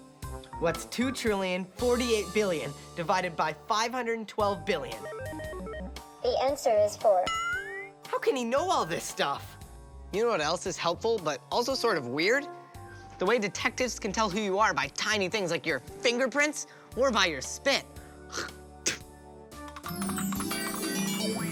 How do investigators detect DNA? I found out that DNA is sort of like the recipe of who we are. It's everywhere in our bodies, and every person's DNA is different. So when detectives find a piece of hair or skin or even saliva at the scene of a crime, they can often find out who it belongs to, and that helps them catch the bad guys. In the case of your sandwich, we're gonna try to pick up spit on the bite mark. Right, and why are we wearing these gloves and masks? Well, we want to make sure we don't contaminate the sandwich with our own DNA. Well, then let's find some DNA on this sandwich. Okay, so what I want you to do is just take the swab, hold the plastic part here. Okay. Just take a swab of Around the bite mark. Bite. Yeah. So just like So that. we're gonna try to pick up spit like that. Close the tip. Just like Okay. that. Down. Put it in this Yeah. bag. Cool. First. Now we'll and send seal. it off. Send it off to the crime lab. Nice. Here's something I didn't believe at first. I thought people were making it up, but it's true. Why do geckos lose their tails? Geckos can lose their tails, but it's not because they forget where they put it. A gecko has a long, easy-to-catch tail. But if a predator chomps it, the gecko can just drop his tail and run away. Run! Save yourself! But I can't just leave you here. Don't worry about me! The tail still wiggles for a while on its own, so the predator doesn't realize the gecko escaped. It's really stressful for a gecko to lose its tail, and it gets bullied by other geckos. So never pick up a gecko by its tail, because it could get scared and the tail could fall off. Yeah, you want to keep your tail, don't you? Oh. Well, I guess my sister was right. Science is weird and surprising, but that's what makes it fun. I like the clip she picked for today's show, but normally I try really hard to be serious and at least more serious than that. And so do all my scientific guests. See you next time for more Finding Stuff Out. Hi, welcome to Finding Stuff Out. Oh, in case you're wondering where I am, look over here. I'm always putting you inside this computer screen, but But today, I'm going inside my computer to look on my hard drive for the best material from the show. Good idea, right?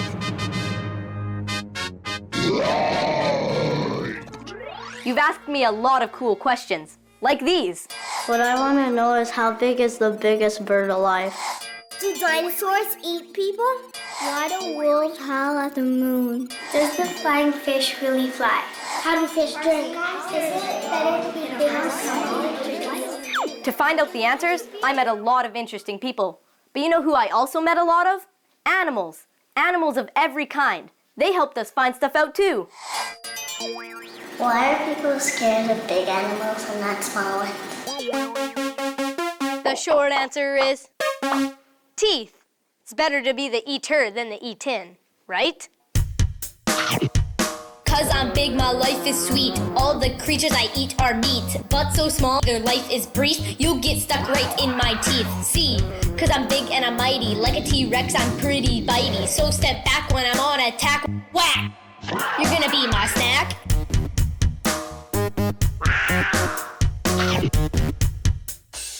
Even some big animals that don't bite, like elephants, might crush you by accident. But you know what? Some people are scared of small animals too, with good reason. Scorpions and tarantulas are small, but they have nasty, venomous stings. Some kinds of frogs are poisonous if you eat them. And some snakes, like this sea snake, can kill you with one bite. Poison and venom are small animals' way of saying, don't even think about eating meat. It's lucky big animals don't do that. Can you imagine a poisonous giraffe or a venomous cow? Scary. I wouldn't want to milk one of those. Why do wolves howl at the moon? Let's take a look at some wolves howling. Wolves howl a lot. They even howl in the daytime. I checked, and wolves are more active on nights when the moon is bright, since, just like with us, it helps them see. And the more active they are, the more they howl. So it's not that they are howling at the moon. It's just that when the moon is bright, they're most likely to be going out doing all the things that wolves like to do. Like howling. Ow!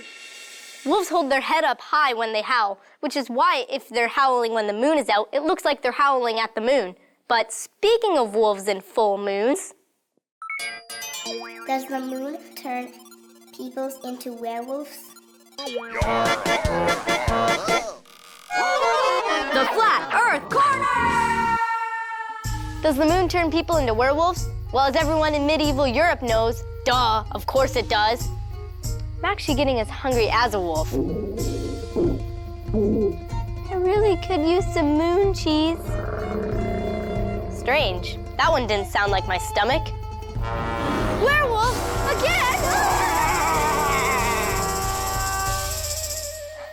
People used to believe that the full moon turned people into werewolves. But the truth is, there's no such thing as werewolves, except in movies. But that doesn't mean you have to tell your little brother or sister.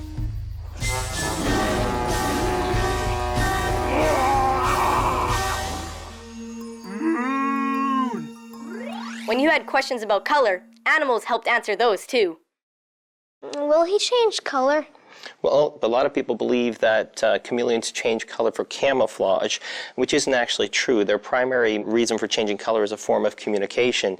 Chameleons, like Chameleon, don't have external ear openings, so chameleons are deaf, they can't hear the way we can, and they use their color to communicate with other chameleons. When will the chameleon change colors? Well, they change color depending on, their mood and if they see another chameleon. In this case, chameleon changes if he sees a male chameleon to let him know, hey, I'm another male and I don't want you to be over here. So that male sees him, recognizes those colors as him being aggressive.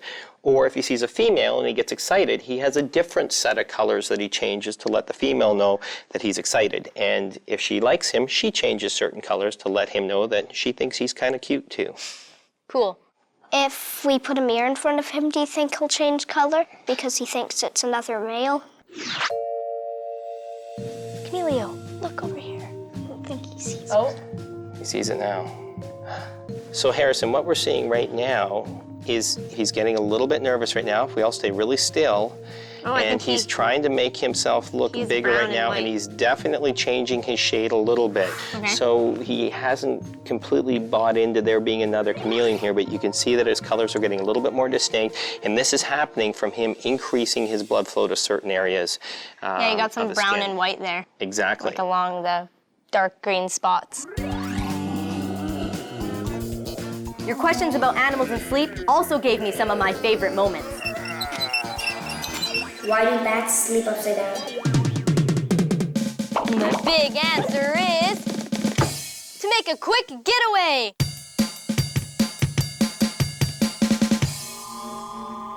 Say, poor Mr. Bat is asleep when a hungry raccoon spots him. A bird could just quickly fly up and away, but poor old Mr. Bat can't take off fast like a bird. His wings aren't strong enough. He can only start to fly by dropping into the air. So what's a bat gonna do? Suddenly, that old raccoon lunges at Mr. Bat. Mr. Bat lets go and drops through the air. He gets up enough speed to start flying and make his getaway. Whoa, that story had me hanging on the edge of my seat. When you hang on to something, you have to think about tightening your hands around it.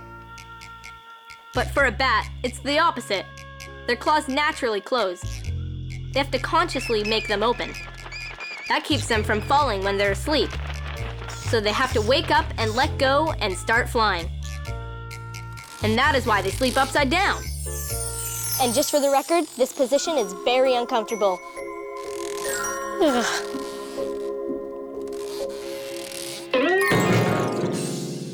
Ow. And I found out when bats aren't sleeping, they're eating.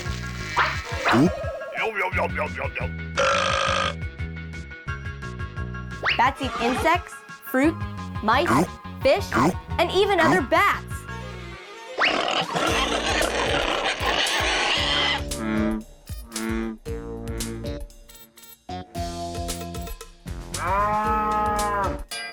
Why do dogs go woof woof?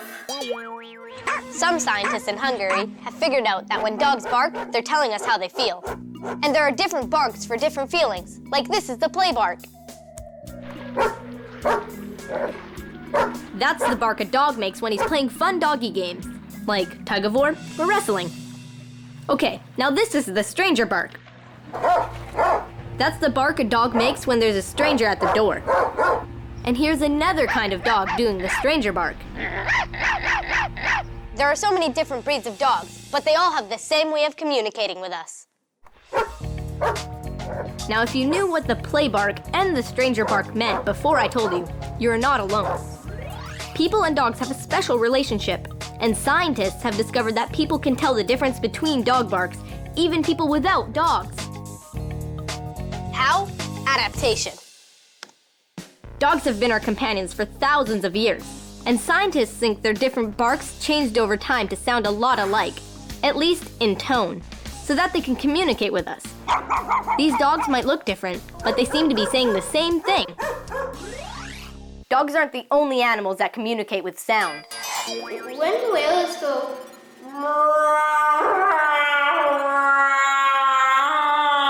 Are they really communicating, or are they just going for no reason?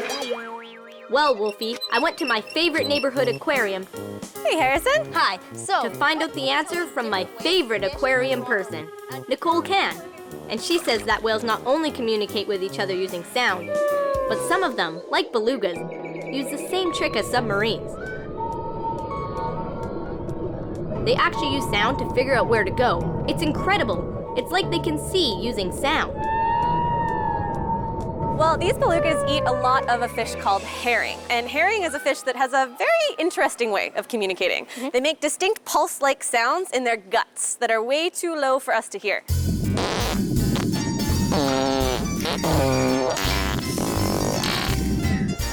By their guts, you mean? Yeah, I mean farting. Gross.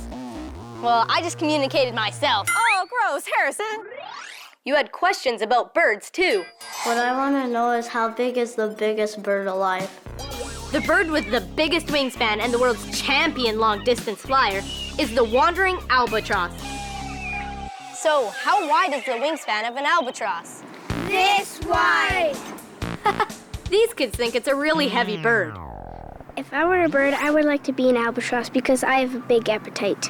So I want to know how much you think an albatross weighs. 1,000 pounds? 55 pounds? 805 pounds? 300 pounds? 115 pounds? 500 pounds? 99 pounds? 20? And the winner is you! Yes! An albatross weighs just over 20 pounds, which is about the weight of a 1-year-old baby.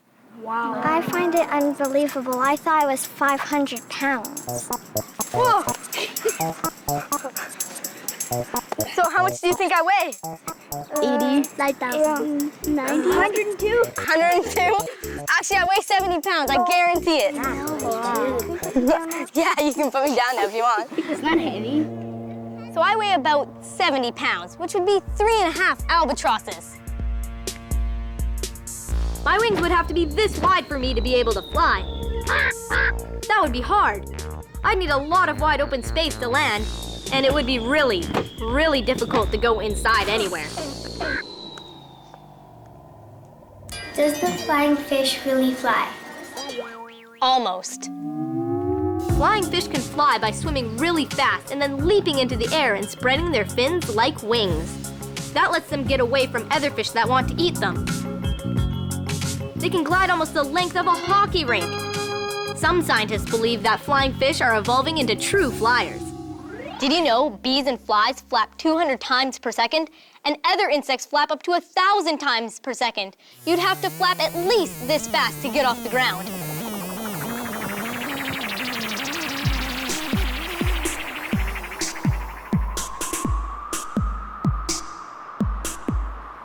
Birds do it, bees do it, even squirrels and fish do it, flying through the air, so why can't I? Bats do it, snakes do it, even some squids do it, flying through the air, so why can't I? No hollow bones or feathery wings, no stretchy skin, but I have these. Didn't evolve with these adaptations. We can't fly without contraptions. Without them, more herky-jerky, might as well be a frozen turkey.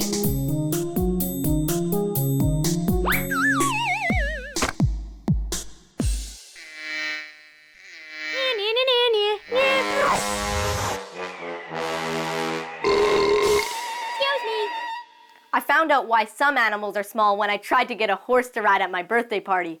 That definitely was a memorable experience. Harrison, did you order a horse? Yes, Mom, it's for my party! I used one of my animal gift certificates to rent a horse. I'm having a rodeo theme. Yeehaw! You didn't send the horse upstairs, did you? Howdy, ma'am. Is my horse back in the yard? No, he's right there behind you. Where?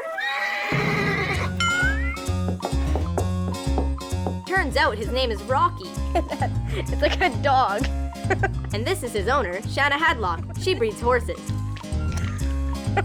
And that's Rocky's mom, Sky. So, like my turtle Fluffy, he's small, but he's gonna get really big. Is it the same with these horses? No, she's done growing, and he'll grow a bit more, but he probably won't be as tall as his mom.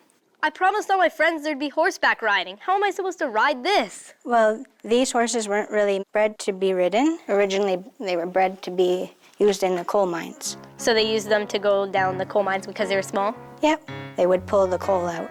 So are they small because of the way they're bred? Yep, like we choose the parents, and when you take two small parents, you get small babies. Yeah.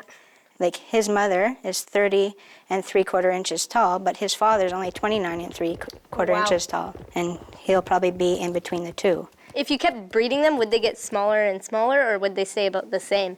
If you kept breeding small horses to another small horse, and then bred their offspring to smaller horses, eventually they get smaller and smaller and smaller. So maybe in a long time from now, we'll have little miniature horses. Well, they actually have what is called a dwarf miniature horse. The smallest horse in the world is a dwarf, and her name's Thumbelina. And how big is she? She's 19.5 inches tall, if I remember right. It's cute, but not very practical for horseback riding. I guess the take-home message would be, next time you say, "Daddy, I want a pony," make sure to specify size.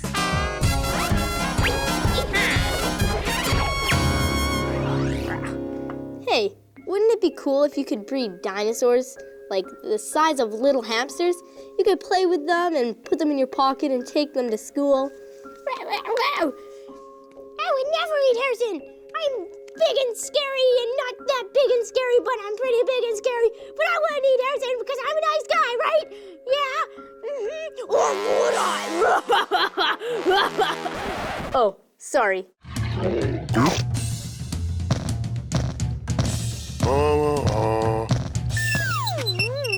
What is the biggest animal that ever lived on Earth? I'm Aristotle, an ancient Greek scientist, and I discovered that the biggest animal ever were giants, human giants. Look at this giant bone I found. It's its leg bone. Fee, fi, fo, fum. That hypothesis was dumb. When ancient people found huge bones of extinct animals, they thought they must be giants, like Jack and the Beanstalk. So even though the bones look similar to human bones, there were never any giant people.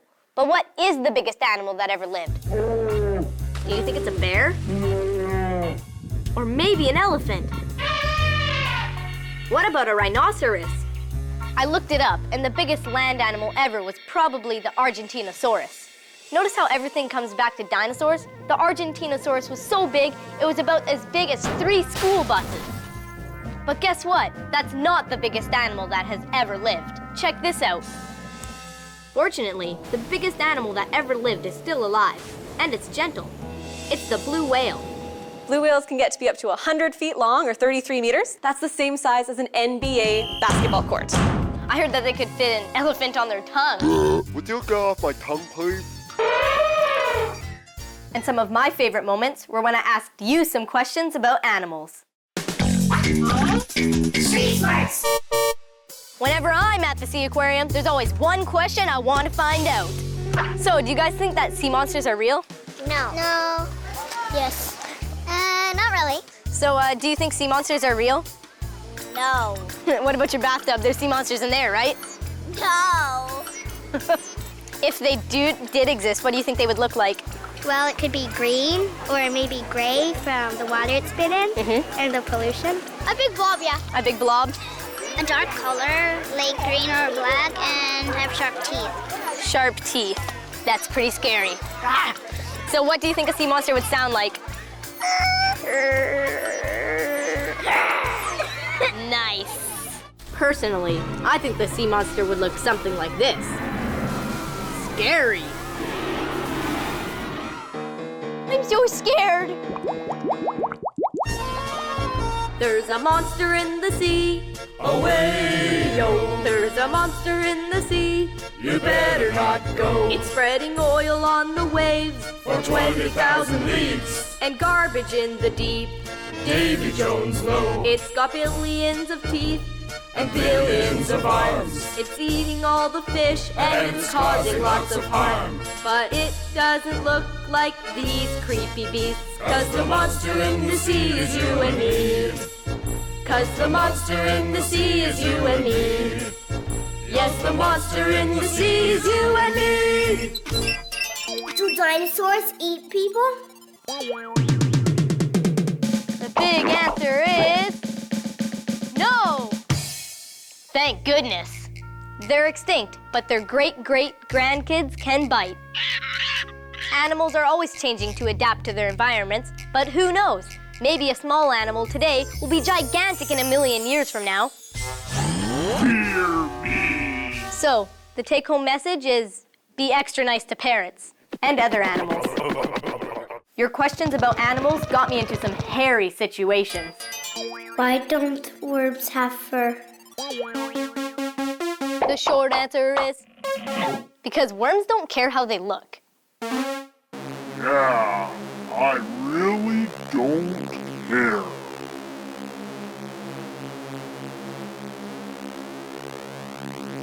But seriously, only mammals have fur. I looked it up. Birds, reptiles, bugs, none of them have fur. And here's something cool. Our own hair is made with keratin, which is the same stuff as animal fur. So I'm guessing our hair and animal fur have something in common. And I even got to find out what it's like to have animal fur. We have as many hairs on our body as a gorilla, but ours are a lot finer than theirs. Good thing, or we'd look like this. That's my show, and that was some of my favorite stuff. See you next time for more Finding Stuff Out.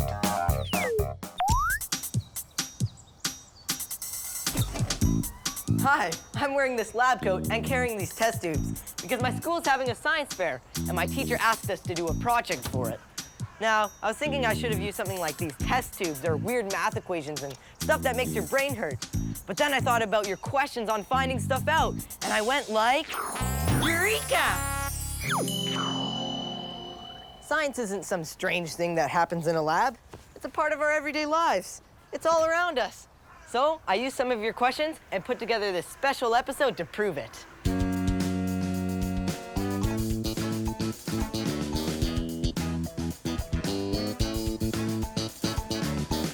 Starting with the answer to this question from Anastasia. Why can't everything be solar powered? Solar is another word for sun, and the sun does power a lot of things. Almost everything on our planet. Oh, that's hot. I was able to cook an egg using nothing but the sun's energy. Oh, it worked. And I drove an electric boat that was powered by nothing but the sun. I found out there's a connection between sun and plants. Plants use the energy from the sun's light to grow. And do we ever need plants? Plants make the oxygen that we breathe. They also help take pollution out of the air and turn it into useful things for us. Like this wood that my house is made of. It came from trees, which got carbon, the hard stuff in the wood, out of carbon dioxide in the air. And science is used to turn plants into all sorts of things that are around us. Like this bamboo. Scientists have found a way to turn it into underwear. What? You don't believe me? Here, I'll show you. Actually, on second thought, maybe you should just take my word for it. Or you can watch my guest, Colette Simon, who told me about it. Well, you can turn bamboo into clothes. That wouldn't be very comfortable, would it? Well, actually, it's really soft, and you can make all kinds of things out of it, like underwear. You can also make cloth out of wood. They ground it up, and they make it into a pulp, and that's how you get rayon. So you'd be wearing a tree. You'd be wearing a tree, but this is from rayon, and you can feel it's really comfortable also. Oh, wow.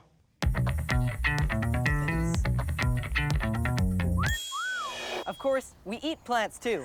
And speaking of food, there's a lot of science about the things we munch on. I found that out when I answered this question from Gwen. Why do girls have more taste buds than boys? La la la, la la la. Duh, girls have more taste buds than boys do, so I can enjoy this lovely lollipop more than a boy can. Who says girls have more taste buds? I think boys do. Oh, yeah? Actually, they're both wrong. There was a recent study done in Denmark. That's the country where Vikings came from long ago. And it shows that there's no real difference in the number of taste buds that boys and girls have. But there is a difference in the way boys and girls taste. Boys and girls both taste good to me. Excuse me. I didn't mean as in eating boys and girls. I meant how boys and girls judge taste differently than each other. Hey, what's he doing here? Get your own show. Yeah! Now, where was I? Oh, right. Girls can taste both sweet and sour better than boys can. So a lemon would taste more sour to a girl, but an ice cream cone would taste sweeter. Tasty. Need some sweetening. Much better. And I found out that our senses can trick us and make us feel hungry when we're not. Dogs salivate when they see food. As an experiment, a scientist named Pavlov rang a bell every time he fed dogs in his research lab. The dogs got so used to hearing a bell ring every time they got fed that eventually Pavlov could make the dogs drool just by ringing the bell without giving them any food. I don't like to waste food, but sometimes I have no choice. Like with this banana peel. I can't eat it, but I found out that science can help with that too. This is where my family keeps some of our slimiest garbage, like last week's leftover salad. Imagine how I felt when my mom said she was making my snack with this stuff. Let me show you what happened. Harrison, I made a snack for you. Harrison, where are you? I have a really good snack for you, Harrison. Where'd that boy go? Harrison? Your good snack. Yummy, yummy. Harrison? Turns out the snack was just some berries from our garden. This is a special kind of garbage called compost, made from food scraps. When it rots, you spread it on your garden. It's like superfood for plants. How many habitats are in the world? How many habitats are there in the world? Let's see. I'm composting this banana peel to make nice, rich soil to grow something new.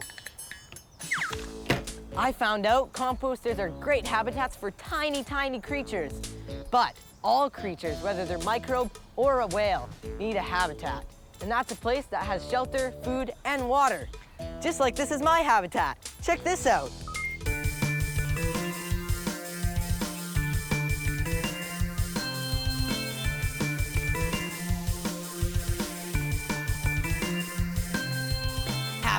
Habitat, that's where a creature's living at. Some in the water, some in the trees, some in the desert, some in your jeans. Food and water, shelter, space, that's what you need to live in a place. Yeah, food and water, shelter, space, that's what you need to live in a place.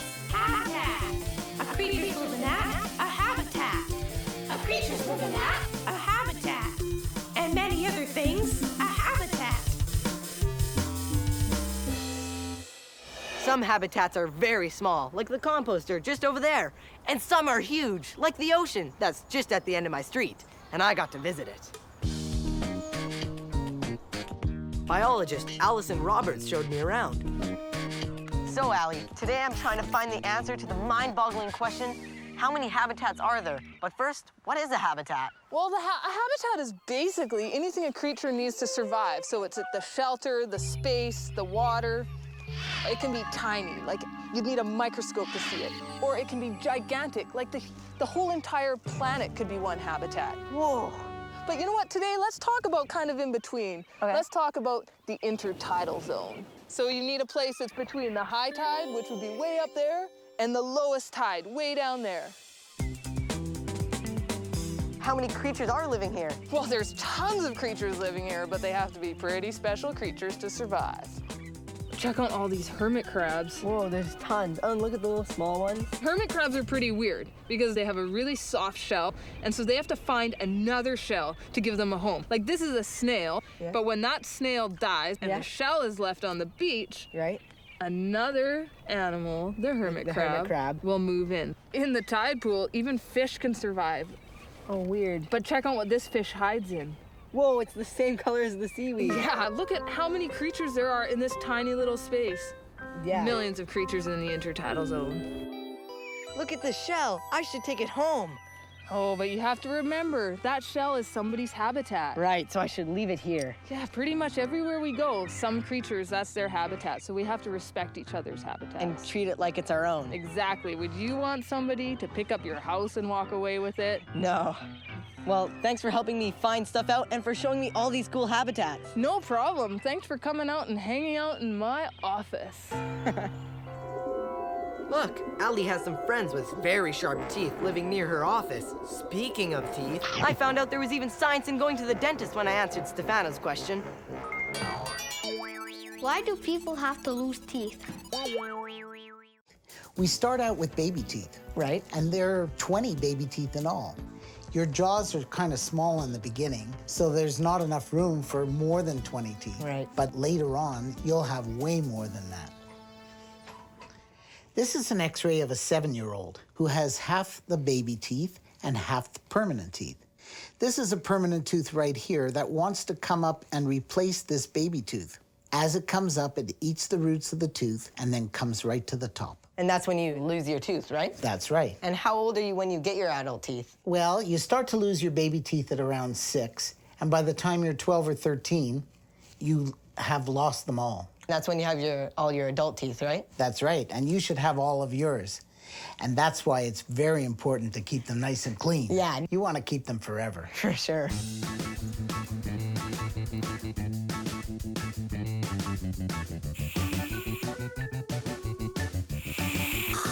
There you go. Wow, my teeth feel so smooth. Thanks for being on my show and helping me find stuff out. My pleasure. I found out there's science right in our gardens when I investigated the answer to Austin's question. Why do spiders have 8 eyes? The better to see you with. If you had 8 eyes and 8 arms, imagine the wild drum solo you could play.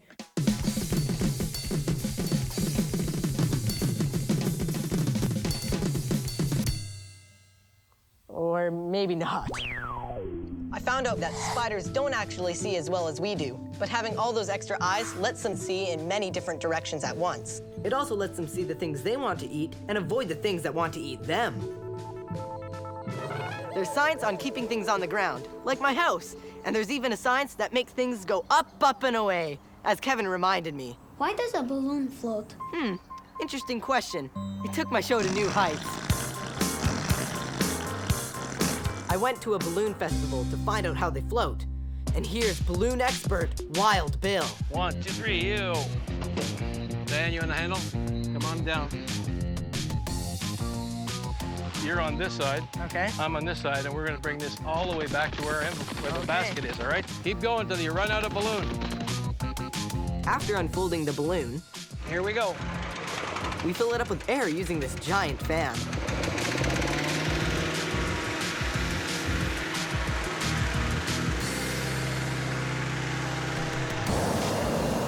Then we turn on the heat with a gas burner. Hot air is lighter than cold air, and that's what makes the balloon rise. We're gonna go in, we're getting in soon. Okay, Harrison, come on board, right in here, man. This is crazy. And we're up. Oh.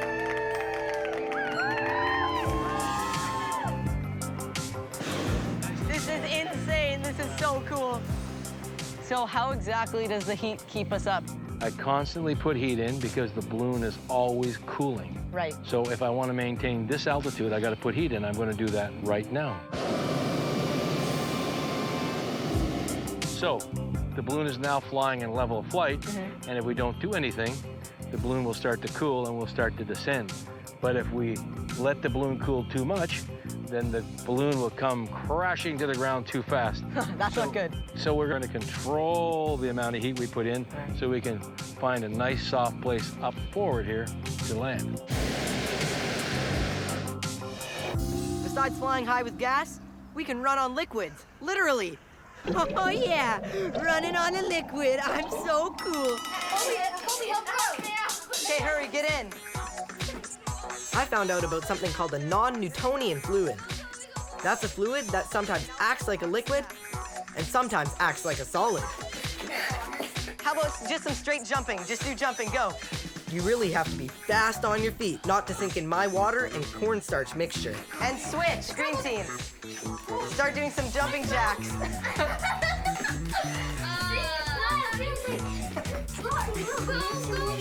Now let's try 1 foot. Oh, yellow team is eliminated. Green team won. Yeah. So did you guys think you could jump on a liquid? No? Well, I'm gonna let Elvie explain why you could.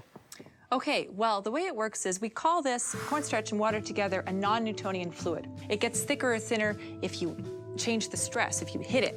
Think of it like you're trying to run into a crowd of people, right? If you run really fast, you're just gonna bang into them all.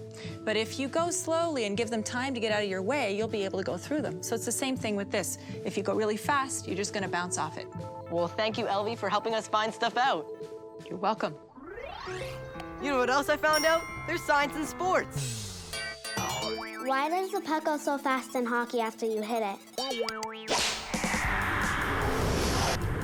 This is a matter for the law. Newton's law, that is. Sir Isaac Newton may look like a judge, but he was actually a scientist. About 400 years ago, he figured out 3 laws that explain how things move. Pucks go fast on ice because they are hard and smooth, just like the ice. In professional hockey, they actually freeze the pucks before a game so they're even harder and don't bounce. So when a player takes a slap shot, the puck goes faster. To find out more, here's my great challenge. Today, my great challenges are Mateo and Stefano. Yeah. Awesome. So today we're gonna see how fast you guys can shoot a puck. Sound good? Yeah. The radar gun behind the net is gonna tell us how fast your shots are, okay? Okay. So the first shot we're gonna do is the wrist shot while standing still. Mateo, you go first. 66, that's pretty good. Okay, Stefano, you're up next. 68, nice. Looks like Stefano won this one. Yeah. Okay, now the last one is the slap shot, but this time you can move with it. 76, whoa. Whoa, 80. It looks like Stefano's our winner. Yeah. Congratulations. Remember Newton's second law? How fast an object moves depends on how hard it's pushed and how much mass it has. The puck is very light and it got hit hard, so it went fast. The first one was a wrist shot. Those shots usually have less power in it. And the last one, I got to skate up to the puck, so I got to put more speed and power into the shot. So how do you make a really good slap shot? Well, it's good to put your weight into the puck and all the weight on the front foot. Right. And follow through at the end of the shot. Well, what I do is I transfer all my weight from my upper body down into my leg, and I take my shot and I follow through, pointing with the end of my blade where I want the puck to go. Awesome. Check this out. This was my hockey stick when I was only 4 years old. Of course, it's way too small for me now, but that's because when I used this thing, I was only this high. There's even a science in how we grow and develop over time, as I found out when I answered Priscilla's question. Why do seniors get wrinkles? To answer your question, Priscilla, I decided to go to a place that can make me grow up really fast. And here to turn me into a senior citizen is Stan Edmonds, head of makeup design for film and television here at Vancouver Film School. Hey. Welcome, Harrison. So why do people get wrinkles? Well, there's a lot to talk about regarding that, and why don't you sit down? We got a few hours to go over it. Sure. A few days ago, I went to the film school, and they put goop all over my head and hands, which hardened into a cast. Then they poured rubbery stuff inside the cast to make fake skin that fit my face and hands perfectly. Stan tells me that aging has a lot to do with gravity. Well, as people age, sometimes you gain a little bit of weight as you get older, and so the weight of the sides of your face and your neck will start to droop, just with the force of gravity. So if I lived my life upside down like a bat, then I wouldn't get wrinkles, right? Can you imagine living upside down? You'd have a head full of dizziness. As you grow older, your skin loses its elasticity and has less spring to snap back into place so wrinkles can form. Ultraviolet rays from the sun also give you wrinkles.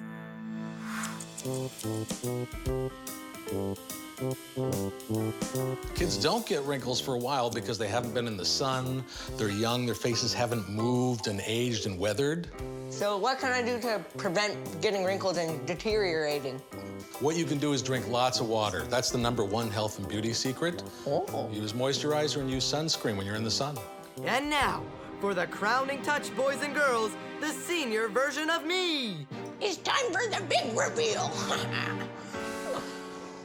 Oh, I'm bald and bald.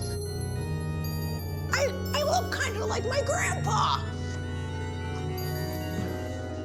You look like my grandfather. Really? I am your grandfather. Of course, before you can get old, you have to be a baby first. And there's even a science involved in babies and little brothers and sisters. I know you only copy me because you want to be just like me. Gross! I know you are, but what am I? I know you are, but what am I? Have you ever heard the expression, monkey see, monkey do? Well, monkeys learn by imitating others.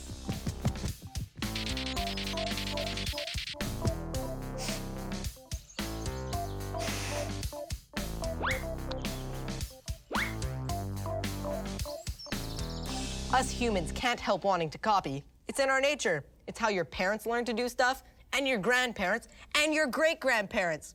We're naturally copycats. I know you are, but what am I? I know you are, but what am I? I know you are, but what am I? I know you are, but what am I? But what am I? I know you are, but what am I? I know you are, but what am I? I know you are, but what am I? I know you are, but what am I? I've learned a lot by watching, and copying too, and by finding out the answers to your questions, which gave me an idea. I think that answering your questions should be my science project. I just hope my teacher thinks so too. So keep sending them in. Hi, welcome to Finding Stuff Out. Today, I'm dressed up fancy because your questions have inspired me to have a big star on the show. The biggest, most famous star on Earth. Wait, did I say on Earth? I mean, the biggest star in our whole solar system. Put your hands together for the sun. Yeah, the sun. Yeah, the sun. I love the sun. Yes, the sun truly is a star.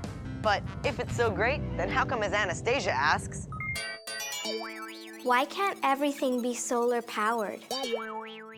solar is another word for sun, as in energy from the sun. The sun is very, very big compared to the planets in our solar system, including Earth, and it also has unimaginable amounts of energy. So I wonder, maybe everything could be powered by the sun. Like this solar-powered baseball cap with a fan to keep me cool, or this solar-powered bobblehead. And how about using the sun to cook food? This is a solar cooker I made. It doesn't need any electricity or flames to cook things, just sunlight. Well, that's what they say.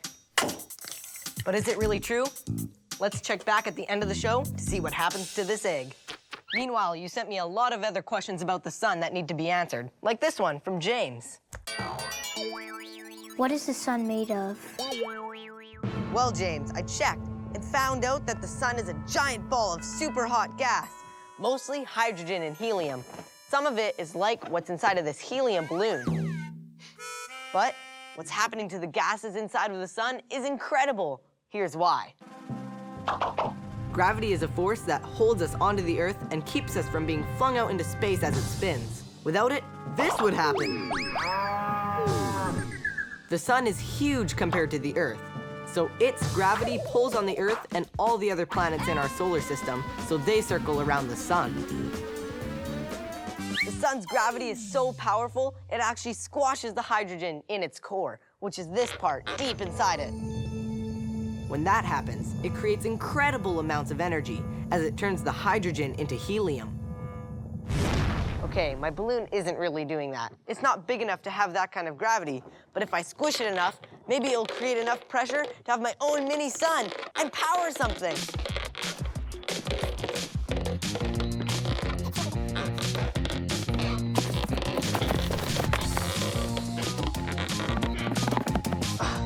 I'm not giving up. I'm going to bring in an expert to help me do this.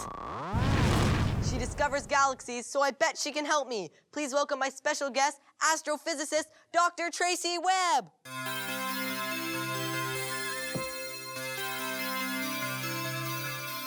Hey, Harrison. Hey. I brought you a picture. Whoa, is that anybody I know? Well, it might look familiar. It's a galaxy, very much like our own Milky Way galaxy, the one that the sun lives in. What is a galaxy? Well, a galaxy is a collection of usually billions or even tens of billions of stars, which are held together in space by their own mutual gravity. They're kind of like an island universe within the universe itself. Wow, billions of stars. If Tracy knows that much about space, maybe she can help me make my own sun. Okay, so I have this balloon filled with helium and a bit of hydrogen, just like the sun. Yes, I'm gonna compress you into a sun with this.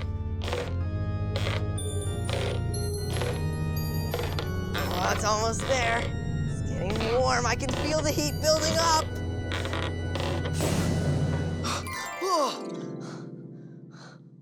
Oh, now I don't have Mr. Sun or Mr. Balloon. But at least I still have you, Tracy. What went wrong? Well, the hydrogen and the helium in the balloon doesn't actually want to be squished together. So it fights back. That's what we call pressure. And you're just not strong enough to squish all of those atoms together. But I can show you what's happening in the center of the sun using this demonstration with Play-Doh. Okay. we're going to pretend that these 4 yellow Play-Doh balls are hydrogen atoms. And now we're going to put 100 million elephants on top of it. I don't have 100 million elephants. And that's going to create the pressure, like the pressure in the core of the sun, and it's going to squish these hydrogen atoms together to form helium. And when it does that, it releases energy. Well, I don't know where I'm going to find 100 million elephants, but I do know where to find another question.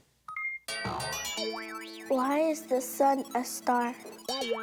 Yeah, why is the sun a star?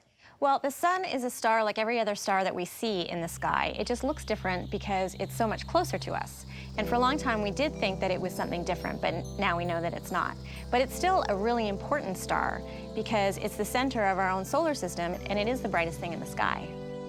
That's right, Mr. Sun. You'll always be special to us. Even if out there you're just one of millions. I mean, billions. I mean, how many stars are there? There's over 1 billion stars in our own galaxy, and there are billions and billions of galaxies in the universe. So would it be like how many grains of sand are in this bucket? Nope, there's more than that. More than this? What about the grains of sand in this whole pool here? No, you would have to take more grains of sand than are on all of the world's beaches, and you probably still wouldn't even have enough stars. Yeah, my parents aren't gonna let me bring more sand in here. So let's bring back the sun for another question. That's bright. Why when you look at the sun, your eyes burn? Yeah, why is that? Well, unlike the stars, the sun is really close to us, so the light from the sun is still very energetic when it reaches the Earth. The stuff that damages your eyes is called ultraviolet light, and you can't see it, and you can't feel it actually burning your eyes. So it's kind of like when I go to the beach, I put on sunscreen. Yeah, it's the same stuff that gives you a sunburn, and you don't know that you're getting a sunburn until it's too late also. What about during an eclipse? During an eclipse is when the moon passes in front of the sun and blocks all the visible light, but it doesn't actually block the UV light. That can still come through to your eyes even though you can't feel it or see it. So you should never look into the sun even during an eclipse? Never. Are all the sun's invisible rays dangerous? No, not all of them. And in fact, some of the stuff that comes, some of the energy that comes from the sun can produce things that are very beautiful on Earth, like the northern lights. Oh, I think I have some video of that.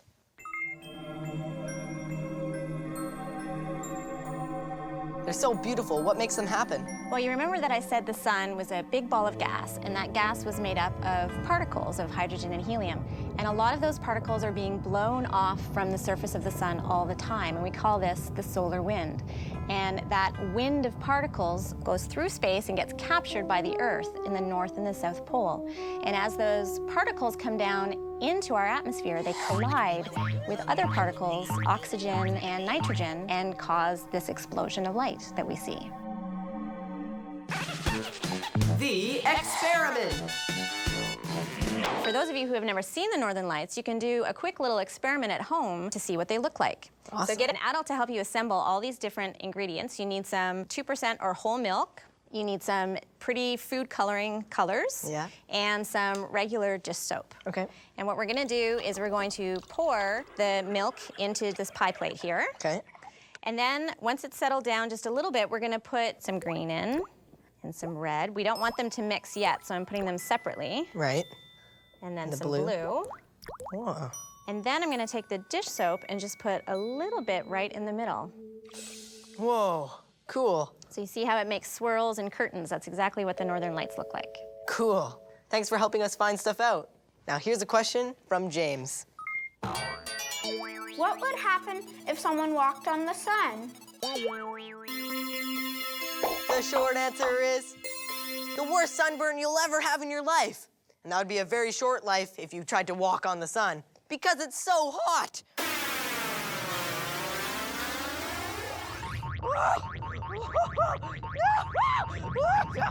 Yikes! My toesies! The sun is so hot, you wouldn't even be able to get close enough to walk on it.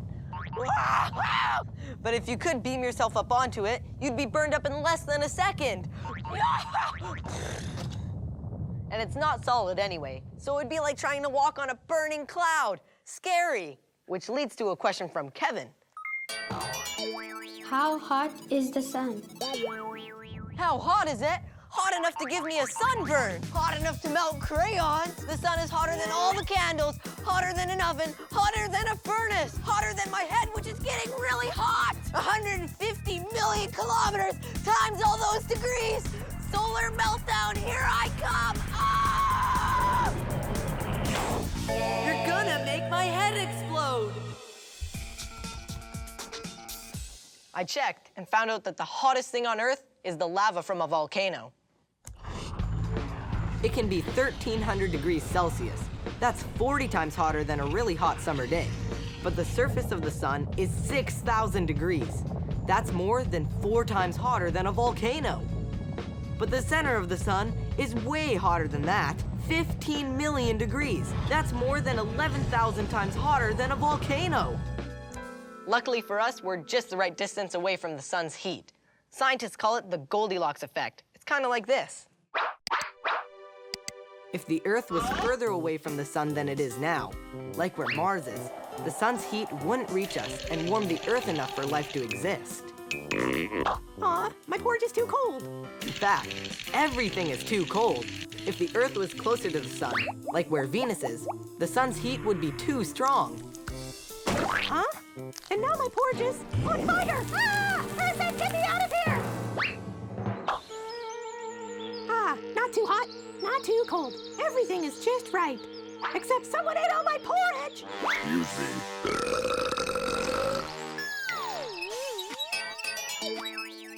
Why does the sun have to come out in the day and not at night? The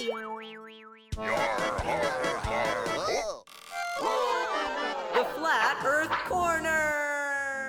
You want to know the answer? Well, you've come to the right place. I'm Homer, the famous Greek poet from the 9th century BC.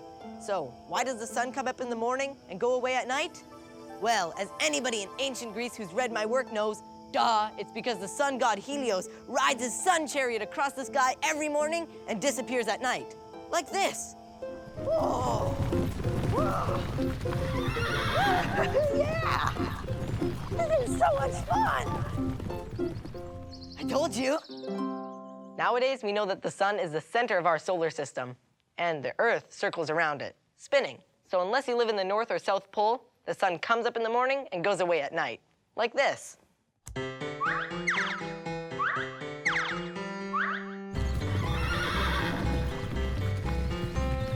The Earth, it spins around and around, so the sun comes up and the sun goes down. At night, we're turned away from the sun, but it's back again when the morning comes. At night, we're turned away from the sun, but it's back again when the morning comes.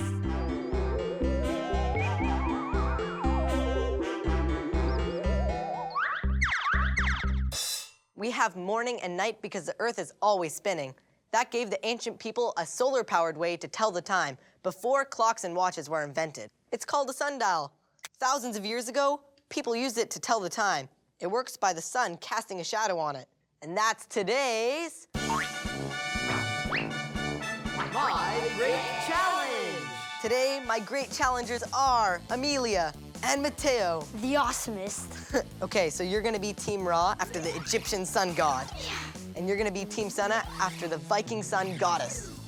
So your challenge today is to find out the time using the sun. Well, actually it's a flashlight, but it will represent the sun. I've made a giant sundial on the floor. The piece of a sundial that casts the shadow is called a gnomon. Each one of you will try to find 2 different times of the day at different times of the year. The one to do it in the shortest time will be the winner. And remember, in the northern hemisphere, the sun lays low in the winter and it's high in the sky in the summer. That's why there's 2 rows of numbers on my sundial. These are the summer times, and these are the winter times. So Team Ra, you're gonna be first, and Team Sana, you can go downstairs so you can't cheat. Okay, here's your sun. Your first challenge is to find 9 a.m. in January. Go. Mateo is moving the gnomon onto the square for January. Good move. He gets his shadow in the right direction, but here's the tricky part. Yep, remember you have to have the point on the number. Mateo needs to try and make his shadow shorter. He's raising his sun. Now lowering it. And there you have it. That's about how high in the sky the sun would be at 9 a.m. in January. Now let's see how Amelia does. Are you ready for the first challenge? Yeah. Okay, 9 a.m. in January, go. Amelia quickly puts down her shadow caster. Now she's got to get the shadow to point to 9 a.m. Close, but that's 10 o'clock. She's moving the sun over, but it's got to be at the right height in the sky. She's raising it higher in the sky now, hitting 9 o'clock. But that would be where the sun hits in the summertime. Remember, it's January. Amelia is lowering the sun a bit. There, she has it. Okay. Amelia does it in 1 minute and 22 seconds. Okay, are you ready for your second challenge? Yes. 4 p.m. in July. Go! The sun in the summer is higher in the sky. Let's see if the challengers figure it out. Mateo raises his sun. He's found the sun's position at 4 o'clock in the winter. But I asked for 4 o'clock in July. On July. And there you go, he's found it. Second challenge, go. Amelia rushes to make up for lost time. Oh, it looks like she learned from last time. Okay, you're getting really close. There, she has it. And she did it. Now let's see who had the fastest combined times. Okay, so Team Sana, you had a time of 1 minute and 44 seconds. Pretty good. And Team Ra, you had a time of 1 minute and 1 second. You're the winner. Woo, yeah. So, thank you for playing my great challenge. Now here's another sun question. How do solar panels work? Well, I know they take light and turn it into electricity, but I don't know how. So I went somewhere very cool to find out. This is Monty Gisborne, and he knows all about solar panels and how they work. And this is a solar-powered boat, and he's offered to take me on a ride. Thanks, Monty. My pleasure, Harrison. Welcome aboard the Osprey, North America's largest solar-powered vessel. Awesome. Let's go.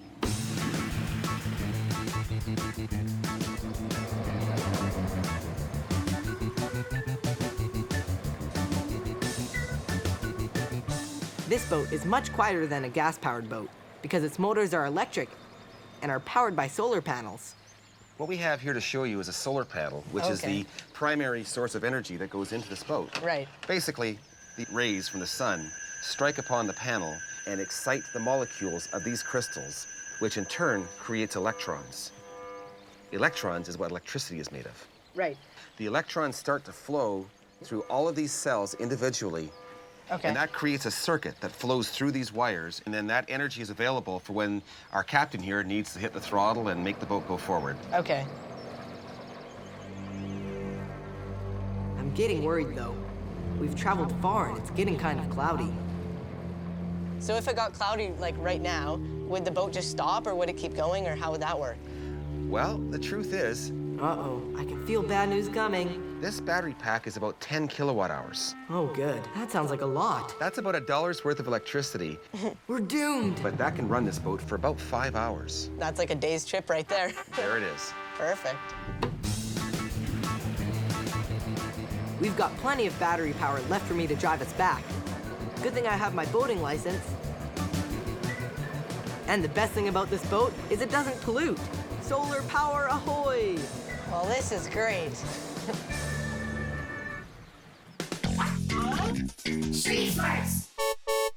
If you could have anything that was solar powered, what would it be? A car and a computer. A car. A car? Maybe like your toy car? TV. Cars, because if you use fuel or gas, it will ruin the environment. I would do different public buildings like hospitals or schools, because then anyone in the world could use them. Nice. And what about you? A blender and a bathtub, because I really like both of those things. A blender and a bathtub. Those are two of my favorite things too, but don't combine them. That's a bad idea. And that brings me back to the question that started this solar quest. Why can't everything be solar powered? Well, Anastasia, the big answer is... almost everything does run on solar power, indirectly at least. Plants use the sun's energy to grow. The wind that sailboats and wind generators use is made by the sun heating up the air. The rivers that run hydroelectric plants need the sun too. The sun evaporates the water, carrying it up to the sky where it cools, falls as rain or snow, then eventually flows down into the rivers again. Even the gasoline that we use to run our cars and the coal that we use to run some electrical generators were once, long ago, living plants that depended on the sun for energy. But I think you mean, why can't we get all of our power from solar panels? Well, maybe one day we can. Scientists are developing solar panels that can capture more and more of the sun's energy and convert it into electricity better than solar panels use today. Hey, that reminds me, it's time to check on my egg. Oh, that's hot. I'll use this. Oh, it worked. That's excellent. So maybe by the time we're grown-ups, our cars, schools, businesses, and homes, and everything inside them will be solar-powered by the sun. But until then, I'm gonna wear this solar-powered hat to keep cool. Ah, that's better. See you next time for more Finding Stuff Out. Hey, this banana got its energy from the sun, and now I'm eating it. So I guess I'm solar-powered too. You want a bite? Well, I guess you'd rather have your solar power direct. Solar power. You bet. Hi, and welcome to Finding Stuff Out. I've been thinking about this globe lately because of a question from Kobe. Why is the world so important? Yeah, why is the world so important? Couldn't we and all the other creatures on Earth just get in a spaceship and go to another planet? Or a space station? Or something? I don't know if the Earth is really important, but by the end of the episode, I'll find out. Here's a question from Marion. Why do polar bears don't live here? Before I answer your question, Marion, I did some research, and here's a song that kind of sums it all up.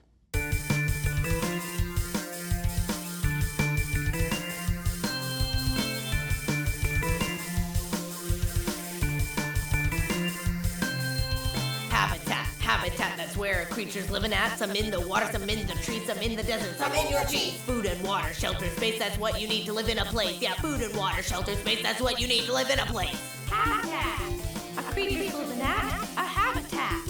A creature's living at, a habitat. And many other things, a habitat. Well, Marion, I guess you don't live in Northern Ontario, or other northern parts of Canada, or Russia, or Norway, or Alaska, or Greenland, because polar bears definitely live there. But I checked, and if brown bears live near you, then you could say the polar bear's cousins live near you. That's because polar bears and brown bears share a common ancestor. Just like if you have a cousin, you and your cousins have the same grandparents. A really long time ago, polar bears' ancestors left the south, like where you live, Marion. Then, as they moved to the north, they adapted to the Arctic habitat. The Arctic is very cold and has a lot of ice and water, so polar bears have a lot of body fat and heavy fur coats to keep them warm. They also have big feet, like paddles, to help them get around in the water and on the ice. Their fur is transparent. That means it's clear, so that they can blend in with the snow and ice and sneak up on their favorite food, seals. In the cities and towns where most of us live, our habitat, polar bears wouldn't be able to find the things they need to live. Please, anyone, where's a good seal restaurant? Plus, it's too warm. Ooh, lucky me! Why can't penguins fly? Well, Serena, for starters, a polar bear lives up here in the northern hemisphere. So if a penguin lived up here, he would have to learn to fly, or he'd be eaten by the polar bears. You look really tasty there, Mr. Penguin. But luckily for Mr. Penguin, he lives down here in the southern hemisphere. You can't get me now! Oh! Penguins can't fly because they're too heavy. But in their habitat, that's actually an advantage. Their body fat protects them from the cold, and their bones are solid instead of hollow, which helps them stay underwater. Their wings act like giant flippers to help them swim fast so they can sneak up on their favorite food, fish. Now here's a question from Aiden. How many habitats are in the world? How many habitats are in the world? Let's see, there's mountains, marshes, tidal pools, deserts, prairies, rainforests, and that's just some of them. There's even this grilled cheese sandwich, which I found in my drawer, and there's definitely something living on that. Hundreds of thousands of plants, 8 million species of animals, 7 continents, thousands of islands, air, water, land, head getting warm, brain overloading! You're gonna make my head explode! To answer your question, Aiden, I've come to this special place by the ocean, full of amazing creatures. And to help show me around is my special guest, Allison Roberts, who's a biologist and naturalist. So, Allie, today I'm trying to find the answer to the mind-boggling question, how many habitats are there? But first, what is a habitat? Well, a habitat is basically anything a creature needs to survive. So it's the shelter, the space, the water. It can be tiny, like you'd need a microscope to see it. Or it can be gigantic, like the whole entire planet could be one habitat. Whoa. But you know what, today let's talk about kind of in between. Okay. Let's talk about the intertidal zone. Intertidal zone? What's that? Well, we're standing right in the middle of it. Whoa. Inter means between, and tidal, between the tides. Right. So you need a place that's between the high tide, which would be way up there, and the lowest tide, way down there. How many creatures are living here? Well, there's tons of creatures living here, but they have to be pretty special creatures to survive. A sand dollar. Too bad I can't spend it. Mmm, seaweed. People eat this stuff all the time. Mmm. Check out all these hermit crabs. Whoa, there's tons. Oh, and look at the little small ones. Hermit crabs are pretty weird because they have a really soft shell, and so they have to find another shell to give them a home. Like this is a snail, but when that snail dies and the shell is left on the beach, another animal, the hermit crab, will move in. In the tide pool, even fish can survive. Oh, weird. But check out what this fish hides in. Whoa, it's the same color as the seaweed. Yeah, look at how many creatures there are in this tiny little space. Yeah. Millions of creatures in the intertidal zone. Allison brought me to a habitat right next to the intertidal zone, the forest. So this habitat has everything that other animals need to survive, right? Again, the forest is filled with millions of creatures that this is perfect habitat for. So like these leaves or the twigs or the dirt or the trees or anything in this forest could be a habitat for a creature or an animal, right? Yeah, everything's a habitat, but then all combined, it's also one habitat. So it's like a habitat inside of a habitat, inside of a bigger habitat, inside of a bigger habitat, inside of a bigger habitat. Okay, I'm gonna stop before my head explodes here.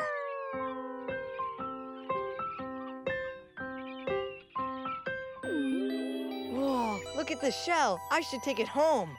Oh, but you have to remember, that shell is somebody's habitat. Right, so I should leave it here. Yeah, pretty much everywhere we go, some creatures, that's their habitat. So we have to respect each other's habitats. And treat it like it's our own. Exactly. Would you want somebody to pick up your house and walk away with it? No. Well, thanks for helping me find stuff out and for showing me all these cool habitats. No problem. Thanks for coming out and hanging out in my office. Street Smarts. Now I'm here with these guys to ask them if they could be any animal in any habitat, what would it be?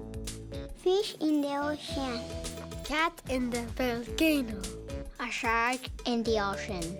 Lice in somebody's hair. A rabbit in the forest. A snake on a beehive.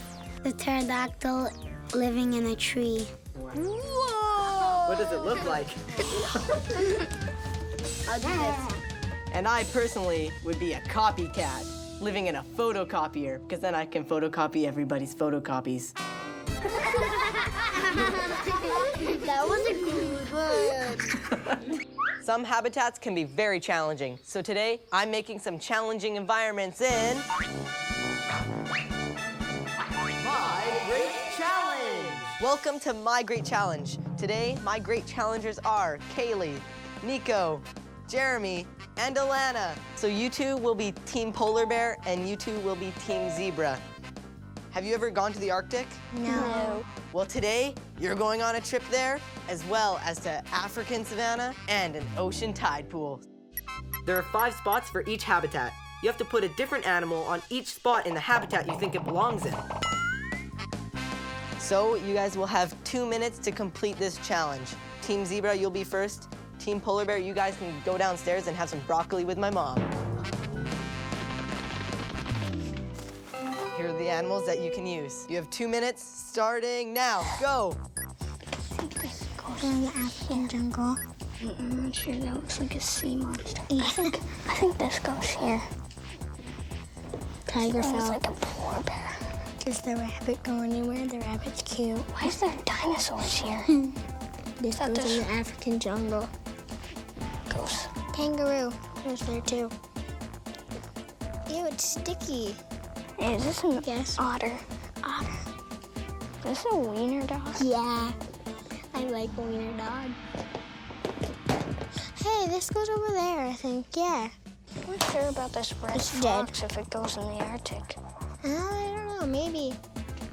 Sea monster. Did the bees go anywhere? They're gonna sting you. I don't know, but I think it's over there. Okay, time's up. So here are your results. In the Arctic, you put 2 seals, but I asked for a different animal for each habitat. You could have put the other seal in the tide pool. They can live in both habitats. So that's 1 point gone, so you have 4 there. African savanna, there's no kangaroos there. Silly kangaroo. They live in Australia. Yeah. In the ocean tide pool, there are no whales in the ocean tide pool. And also, there are 3 bees here because each bee can live in all these habitats. I didn't want to put a bee. I don't like bees. Okay, well now it's Team Polar Bear's turn. So you have 2 minutes, starting now. No, wait. The starfish. There. Yeah, that's kind of obvious. Put that there. This probably goes in the savanna. Yep, go. What about this? That? It probably goes. No, I think. Well, yeah, probably. Savannah? Yes, savanna. This might go in the savanna. No. We have some disagreement here on one of the animals. Savannah? Yes. Polar bear in the Arctic. Oh, yeah, I guess I can put. What about the otter? That goes here. Okay, whatever. Otter with a fish in his hand. Using some logic. I think this goes in the savanna because when I did my presentation, he said this goes in the savanna. Okay. Last few seconds. Savannah. I think this might go in the Arctic because it's white. 5 seconds. Put this there. 3, 2, and time's up. So you guys had 3 wrong. Let's see how Team Polar Bear did. We have 2 right in the Arctic, but they didn't fill the other 3. The kangaroo in the savanna. Same thing as Team Zebra. It's not right. And the whale in the tide pool. That's also wrong. It's too big to live in the tide pool. They also got that one wrong. So you guys have 3, 4, 5 wrong. So Team Zebra is our winner. Yeah! Well, thanks for playing my great challenge. You're welcome. Why don't dolphins live on land? I checked, and what I found out is pretty amazing. At one time, dolphins, or at least their ancestors, did live on land. Some scientists think that certain fish got very ambitious and learned to adapt to a habitat that included land. They evolved legs and lungs so that they could live on land as easily as in the water. Scientists think that those creatures evolved into other creatures that like to eat meat. It made an interesting adaptation to its habitat. It discovered that hiding under the water where other animals came to drink was a good way to get a meal. While they were down there waiting, the creatures discovered something else tasty to eat there. Fish! Yum, yum. Over thousands and thousands of years, the creatures evolved to be even faster in the water, and eventually their feet turned into flippers, and some scientists think they evolved into the dolphins we know and love today. With their flippers, dolphins can't walk on land like their ancestors could, even though they still need to breathe air like we do. Excuse me, see you at the beach. Here's a question from Patrick. Who killed the dinosaurs? A meteorite or a volcano?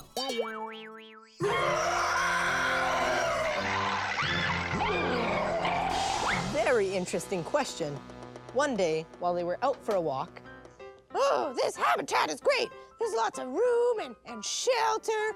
Have you tried the vegetation? I have. It's very delicious, and the water is good too. Harold, is that your stomach rumbling? You really shouldn't eat so fast. No, it was not me. And what is that low rumbling sound?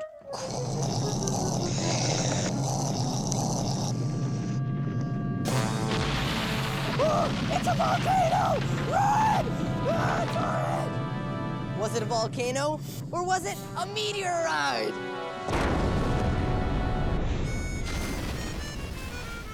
To find out the answer, I've invited a special guest. He knows about extinction events and even where the dinosaurs went. Please welcome Dr. Hans Larson.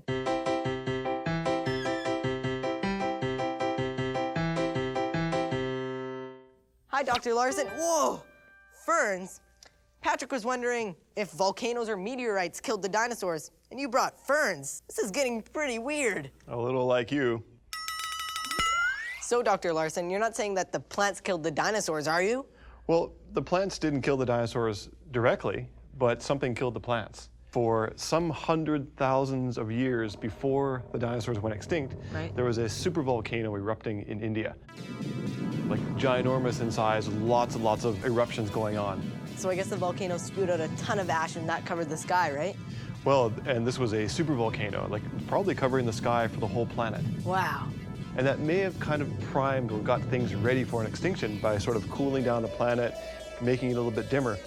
But then exactly 65.5 million years ago, a meteor the size of a large city crashed into the Yucatan Peninsula, just off the shore of Mexico, made a crater 180 kilometers wide and about 80 kilometers deep. So there's probably like smoke everywhere and everything? Yeah, smoke, heat, earthquakes, shock waves all across the planet. And then it also lifted up everything into the sky. And so blocking out the light. So there's no sun? No sun. But can't they just eat in the dark? Because the power went out at my house once and we still did that. Yeah, but how many days? Just for one. Right, and so with this kind of stuff going on 65.5 million years ago, it probably lasted for many years, maybe 10,000 years of very little sunlight. So all the plants were decaying and molding and rotting. So these guys, you can throw them away. Plants, yeah, get rid of all the plants. So after a few years of that, maybe even just a few weeks, all these guys, all the herbivores died, finished. They're done. Out. And what about the carnivores? They could just eat each other, right? Well, they could eat these guys too. They probably ate them for a little bit. Right. And after some months or maybe a couple years of eating the carcasses, bloating, rotting carcasses of other dinosaurs, they probably fed on themselves too. Right. And then they went. So eventually we can put them all in the garbage. So that's how the dinosaurs went then. Probably. I hope a meteor isn't coming for us. Well, the next one's scheduled to be here in 14 million years. 14 million years, so I think we're safe. For now. Okay, thanks for being on my show. My pleasure. Thinking about dinosaur habitats gives me an idea for...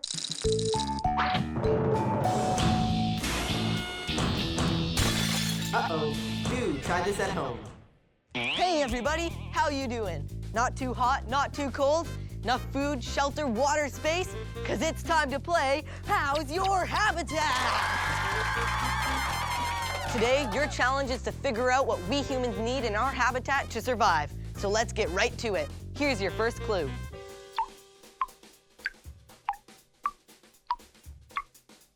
If you said water, you're right.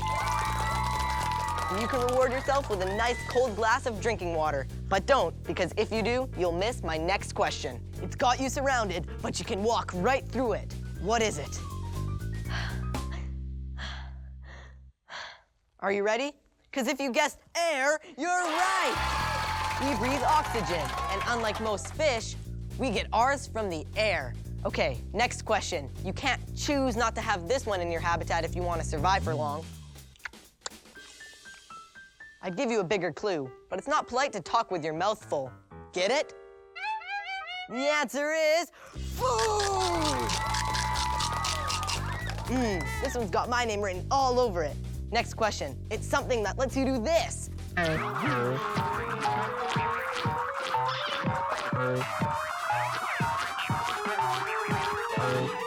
you guessed having itchy powder in your pants, you're wrong. Although itchy powder would make you flap around like that. But nobody needs itchy powder in their habitat. If you can do what I just did without bashing into anyone, you've got space! Okay, last question. Even if you're living under a rock, you have this. And no, I don't mean 6 legs. Unless you're a beetle, then you do need them. I'm talking about shelter! Yeah! That's a roof over your head. A place that keeps the wind, rain, and snow off of you and keeps you from getting too hot or too cold. And now, here's a question from Rivian. Why do people pollute the earth when it isn't good for the earth? Well, Rivian, your question takes me to...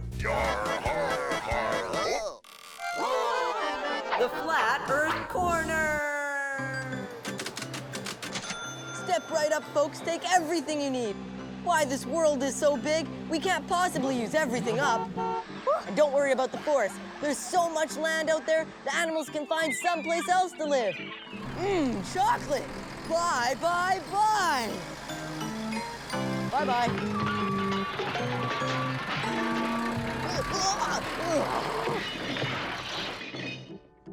For most of the time people have been on Earth, we thought there were no limits. We thought we could take as much as we wanted from the Earth and just throw things away. In the past, there weren't nearly as many people as there are now, so we could get away with it. We kind of polluted the Earth because it was easier than not polluting it. Sort of like the way it's easier to not clean your bedroom until you can't find anything you're looking for. Before, we didn't know any better, but now we realize that we can't keep doing that. Which leads me back to the question that began this trip. Why is the world so important? The Earth has the habitats that provide all the different basic needs of people, plants, and animals. Water, sunlight, food, space, and shelter. We don't know one other place in the universe that does that. Plus, we're already here. How lucky is that? Wow, Earth. Now I know why you're so important to us. Thanks for watching Finding Stuff Out. See you next time. I'm gonna take good care of you. Ooh, that was a close one.